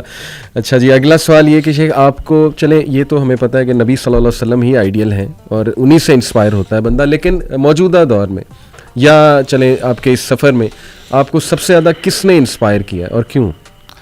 شیخ, اس میں بہت سارے لوگ ہیں. اگر میں سب سے زیادہ کی بات کروں تو 2 لوگ ہیں. اچھا, ویسے بہت سارے لوگ ہیں, میرے سارے اساتذہ, اور الحمدللہ میرے سارے اساتذہ, مجھے الحمدللہ یقین ہے کہ وہ مجھ سے خوش ہیں بہت, ماشاءاللہ, اور ان سے تعلق بھی ایک ہے, اور مجھے امید ہے کہ انشاءاللہ میں ہر جگہ پہ ان کی عزت کا باعث بنا ہوں اور بنوں گا, اور مجھے امید ہے اللہ تعالیٰ سے کہ میں ان کے لیے صدقہ جاریہ ہوں, اور اللہ تعالیٰ مجھے آگے بھی بنائے. مجھے اپنے سب اساتذہ سے بہت محبت ہے الحمدللہ. ان میں ہمارے ایک کامن استاد بھی ہیں, قاری نوید الحسن رحمہ اللہ, فوت ہو گئے ہیں, اللہ تعالیٰ ان کی مغفرت کرے, درجات بلند کرے. اس کے علاوہ باقی جو بہت ساری چیزیں سیکھی ہیں نا, میں نے بہت کچھ جو سیکھا ہے, جو آپ سمجھ لیں کہ انقلابی ہے, وہ 2 لوگ ہیں. صحیح. ایک ہے ہمارے استاد محترم مفسر قرآن اور شارح حدیث حافظ عبدالسلام بن محمد، ان سے صحیح بخاری پڑھی میں نے. ٹھیک ہے. میری چین حدیث کی جو نبی مکرم صلی اللہ علیہ وسلم تک جاتی ہے اس میں میرے ڈائریکٹ استاد حافظ عبدالسلام بن محمد ہیں، ان کے ذریعے سے جاتی ہے. اللہ تعالیٰ ان کو صحت سلامتی کے ساتھ لمبی زندگی دیں، اس رحمت والی. ان دونوں میں صحیح بخاری کی شرح لکھ رہے ہیں. تو ان سے علم کے علاوہ تربیت کے اعتبار سے بھی، اگرچہ میں زیادہ عرصہ نہیں ان کے پاس میں نے گزارا، 2 سال گزارے ہیں. پھر اس کے بعد انہوں نے ہی مجھے حکم دیا کہ آپ پڑھائیں. میں پڑھنا چاہتا تھا کہ انہوں نے کہا کیا پڑھائیں. ٹھیک ہے. ان سے بہت کچھ سیکھا ہے. زبردست. اللہ ان سے راضی ہو جائے. اللہ تعالیٰ ان کو خیر پر. آمین آمین آمین. اور دوسرا میرے مرشد، میرے پیر، اور جو آپ کہہ لیں وہ تھے شیخ عزیر شمس رحمہ اللہ. فوت ہو گئے وہ بھی اچانک فوت ہوئے. اور میں 2 مہینے پہلے جو سعودیہ کا میرا ٹرپ تھا، میں اس انتظار میں تھا کہ کب میرا تھیسس پی ایچ ڈی کا ختم ہو اور میں شیخ کے گھر کے قریب کوئی فلیٹ لوں رہائش اور 6 مہینے وہاں گزاروں اور خوب پیاس بجھاؤں علم کی اور ان سے استفادہ کروں. کیونکہ ان سے ملاقات کے بعد 2016 سے 18 تک جو میں وہاں پہ تھا، ان سے ملاقات کے بعد میرے لیے علم کی راہوں میں خاص طور پہ اسٹڈی اور مطالعے کی وہ راہیں کھلی ہیں جو پہلے میرے وہم و گمان میں بھی نہیں تھی. اللہ ان کو کروڑیں رحمتیں ان پر نازل کرے اور اللہ تبارک تعالیٰ ان سے بہت راضی ہو جائے، ان کے درجات بلند کرے، ان کے لیے ہمیں بہترین صدقہ جاریہ بنائے. وہ تو مطلب اب جو میری ڈائریکشن ہے اسٹڈی کی، کون سی کتابیں مجھے پڑھنا ہے، کیسے پڑھنا ہے، ان سب میں وہ میرے مینٹور، میرے مرشد اور مجھے انگلی پکڑ کے چلانے والے ہیں. کیا بات، کیا بات. اللہ تعالیٰ ان کو آمین جی آمین. اور لاسٹ سوال شیخ، یہ بے شک آپ ٹائم لے لیں سوچنے کے لیے، بڑا امپورٹنٹ سوال ہے. ہر انسان کی زندگی میں کچھ لیسنز ہوتے ہیں، لیسنز لرنڈ. آپ کی لائف میں کیا وہ 3 تگڑے لیسنز ہیں جو اب آپ چاہتے ہیں کہ میں آڈینس کو جو ہے نا بتا کے جاؤں؟ 3 lessons, top lessons learned in your life. Ali بھائی، وہ جو 3 سبق ہیں نا جو میں چاہتا ہوں کہ لوگوں کو سکھائے جائیں جی، وہ 3 سبق اکثر میں دہراتا رہتا ہوں. اور وہ ہر آنے والی جو دن ہے زندگی کا یا میرے ایکسپیرینس کا، اس میں وہ پختہ ہوتے جاتے ہیں 3. اچھا. سب سے پہلی بات یہ ہے کہ لوگوں کو جج کرنے میں جلدی نہ کریں. سبحان اللہ. لوگوں پر حکم لگانے میں، کسی کے بارے میں رائے قائم کرنے میں بالکل جلدی نہ کریں. اللہ. اچھی رائے بھی اور وہ رائے بھی جو کہ کریٹیکل ہو. اللہ کے لیے یہ سب سے میں ریکویسٹ کرتا ہوں. اور آپ اس کی وجہ سے بہت ڈیزاسٹرز سے بچیں گے. کیا بات. اتنی جلدی رائے قائم نہ کریں. ہر ایک بندہ ہے وہ بہت اچھا آپ کے سامنے ہے. ہم لوگ یہ کرتے ہیں کہ جس کو جب چڑھاتے ہیں نا اس کو پھر ایسا چڑھا دیتے ہیں، گراتے بھی پھر اسی طرح سے ہی ہیں. اس کو پھر ہمارے ہاں نا وہ توسط نہیں ہے. دین ہمارا دین وسط ہے. سبحان اللہ. تو کبھی بھی رائے قائم کرنے میں جلدی نہ کریں. کسی کے بارے میں وقت دیں، دیکھیں، بار بار دیکھیں، 2 3 4 سال دیکھیں، 8 10 سال دیکھیں. اور خاص طور پر ان لوگوں کو میں کہتا ہوں جو لوگ کسی کے بارے میں نقد اور کرٹیکل اگر کچھ رائٹنگ کرنا چاہ رہے ہیں، کچھ لکھنا چاہ رہے ہیں، وہ تھوڑا سا اور صبر کر لیں. اور یہ پہلا ہے رائے قائم کرنے میں. شیخ سوری، یہاں پہ ایک چیز میں پوچھنا چاہوں گا، انٹرپٹ کرنا چاہوں گا. میرے ایک استاد بھی ہیں ماشاءاللہ، وہ اسکالر ہی ہیں. انہوں نے مجھے ایک چیز کہی تھی، کیا آپ اس سے ایگری کرتے ہیں؟ انہوں نے کہا تھا کہ دیکھو، کبھی بھی کسی سے گفتگو کرو یا اس کو کچھ بات سمجھانے بیٹھو یا تم سے کوئی سوال پوچھنے آئے، سب سے پہلے اسے ایز اے انسان تصور کرو، اس سے پہلے کہ یہ کس فرقے کا ہے یا یہ کس بیک گراؤنڈ سے آ رہا ہے. کیونکہ اگر آپ یہ بیک آف دا مائنڈ رکھیں گے نا کہ اچھا یہ اس بیک گراؤنڈ کا ہے تو یہ بھی کرتا ہوگا، یہ بھی کرتا ہوگا، انہوں نے کہا ہو سکتا ہے کہ آپ کے جواب میں وہ ایک بائسنس کا جو ہے نا وہ لیول جو ہے وہ آ جائے. تو انہوں نے بڑی زبردست مجھے ایک نصیحت کی تھی کہ آپ نے تب تک اسے جج نہیں کرنا جب تک وہ منہ سے خود ایسا کچھ نہ بول دے، ریگارڈلیس وہ کس بیک گراؤنڈ سے ہے. لیکن ہم نے دیکھنا ہے کہ وہ منہ سے جو ہے اس وقت کیا بول رہا ہے. تو اس سے آپ ایگری کرتے ہیں؟ جی، میں اس سے بالکل 100% ایگری کرتا ہوں. بلکہ اس سے میں زیادہ سوچتا ہوں، زیادہ کہتا ہوں میں اس سے زیادہ کہ آپ کے پاس جو شخص ہے جس سے آپ بات چیت کرنا چاہتے ہیں، اگرچہ آپ کو یہ معلوم ہو کہ وہ آپ سے کچھ اختلاف رکھتا ہے، ٹھیک ہے، صرف انسان ہونے کے اعتبار سے نہیں، انسان ہونے کے اعتبار سے، آپ کا ہم وطن ہونے کے اعتبار سے، آپ کا ہم زبان ہونے کے اعتبار سے، آپ کا اللہ اور اس کے رسول کو ماننے والا ہونے کے اعتبار سے، کیا بات، یہ سارے اعتبار آپ کو رکھنے چاہیے. بالکل ٹھیک. آپ اتنی جلدی کیوں کر رہے ہیں؟ صحیح. دیکھیے، میں نے اپنے مرشد سے یہ سیکھا، شیخ عزیر شمس سے، اور انہوں نے اس طرح سے سیکھا کہ انہوں نے جن چیزوں کی طرف، جس اسٹڈی کی طرف مجھے لگایا کہ ان لوگوں کو پڑھیں، ان سے میں نے سیکھا، جن میں شیخ الاسلام ابن تیمیہ رحمہ اللہ ہے. صحیح. ان کی شخصیت بہت عجیب تھی. اپنے مخالفین کے ساتھ ہم مطلب صرف بات کر سکتے ہیں، امیجن کر سکتے ہیں لیکن اس کا جو ادراک ہے نا وہ نہیں کر سکتے. وہ لوگ کہ جو واقعی ہی اس حد تک آ گئے تھے کہ شیخ الاسلام ابن تیمیہ رحمہ اللہ کو قتل کروا دیں. اللہ واقعی وہ یہ ارادہ بھی کر چکے تھے اور پلاننگ بھی کر چکے تھے. صحیح. ایک وقت آیا بالکل منظر چینج ہو گیا. اب شیخ الاسلام ابن تیمیہ رحمہ اللہ کے ہاتھ میں تھا صرف ایک بات کہتے ہیں نا کہ ان کو ایلیمینیٹ کر دیا جائے. صحیح. ایک بات ایک جملے پر ان سب کی گردنیں اتر سکتی تھیں. صحیح. وہاں پر انہوں نے ان سب کو بچایا اور کہا کہ نہیں بہت اچھے لوگ ہیں, اگر یہ آپ کے پاس نہ ہوئے گورنر سے آپ کے پاس پتہ نہیں کیسے لوگ آئیں گے, یہ سب اچھے لوگ ہیں. تو میں یہ کہتا ہوں کہ یہ سب چیزوں کا آپ خیال رکھیں. صحیح بات. ان سے یہ چیز سیکھی کہ لوگوں کے ساتھ معاشرت اور لوگوں کے ساتھ بات چیت ایسی ہونی چاہیے جہاں آپ نے کسی سے اختلاف کرنا ہے تو وہ بھرپور انداز میں دلائل کی قوت کے ساتھ کریں. صحیح, بالکل صحیح. وہ کریں, وہ تو اللہ تعالیٰ بھی ہمیں یہ سکھاتے ہیں. جی. اب دیکھیں انبیاء علیہ الصلوۃ والسلام کو جو قوموں کی طرف بھیجا تو اللہ تعالیٰ کا دیکھیں انداز کیا تھا. وَإِلَىٰ مَدْيَنَ أَخَاهُمْ شُعَيْبًا أَخَاهُمْ شُعَيْبًا. سبحان اللہ. سارے انبیاء کے بارے میں یہی کہا. صحیح. کن کو کن کا بھائی کہا گیا؟ قوم کا.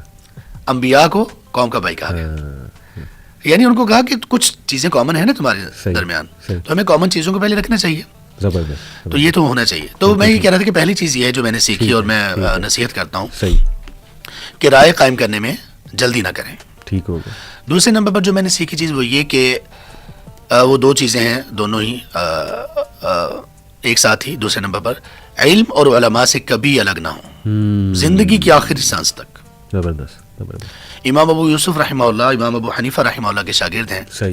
وہ نزع کے عالم میں ایک قریب عالم بیٹھے ہوئے, ان سے ایک غالباً وراثت سے متعلق ایک مسئلہ پوچھ رہے ہیں. ان سے کہا گیا شیخ آپ کی جان نکل رہی ہے. تو انہوں نے کہا کہ اگر میں دنیا سے جاؤں اور مجھے ایک اور مسئلے کا علم ہو جائے تو اس میں کیا قباحت ہے. تو علم اور علماء دونوں, علم اور علماء, ان سے کبھی بھی پیچھے نہ ہٹیں. زبردست. کبھی بھی. اور تیسری چیز جو میں بتانا چاہتا ہوں خاص طور پہ جو ہمارے بھائی دعوت میں مشغول ہیں یا دین پر پریکٹس کر رہے ہیں, دعوت دے رہے ہیں یا نہیں دے رہے, دعوت دینے والوں کے لیے خاص طور پر وہ یہ کہ اللہ کے لیے آپ اپنے لیے کچھ تھوڑا سا وقت نکال کے تنہائی میں بیٹھ کے کچھ تدبر کے لیے اپنا ٹائم رکھ لیں. وہ تدبر آپ کی اپنی زندگی میں اور آپ نے جو جو کہا اور جو جو کیا ہوتا ہے اس دن یا اس سے کچھ پہلے اس پر تدبر کے لیے وقت ضرور نکالیں. آپ کا نفس جہاں پہ آپ کو گمراہ کرتا ہے یہ صرف گمراہ نہیں کرتا, صحیح, یہ نفس مطمئنہ بھی ہے. اگر آپ چاہتے ہیں کہ نفس مطمئنہ آپ کو ملے, ہم سب کو ملے, اللہ کے لیے 15-20 منٹ سے بے شک شروع کر لیں. بالکل جہاں پہ نہ آپ کا موبائل ہو نہ کوئی اور ہو, تنہائی میں بیٹھ کے آپ اپنے بارے میں ضرور سوچیں کیا کیا ہے, اور یہ بھی ضرور سوچیں کہ میرے ساتھ آگے کیا ہونے والا ہے, کب تک ہوں میں. یہ چیز آپ کو عبادت کا ٹیسٹ دے گی. یہ چیز آپ کو اپنی آڈینس اور اپنے مدعوین کے لیے سنسیئرٹی, اخلاص اور محبت دے گی. اور یہ چیز آپ کی ان چیزوں کی اصلاح کرے گی جو دنیا میں اور کوئی نہیں کر سکتا, اس لیے کہ لوگوں کو معلوم ہی نہیں ہے. میں آپ سے یہ بات کر رہا ہوں, آپ کو نہیں معلوم میرے دل میں کیا ہے. آپ جو بات کر رہے ہیں مجھے نہیں معلوم. بالکل صحیح. تنہائی میں بیٹھیں گے, ہمیں پتہ ہے کہ میں نے یہ بات اور یہ رویہ فلاں جگہ پر رکھا تو کیا تھا. ماشاءاللہ جی, بہت خوبصورت.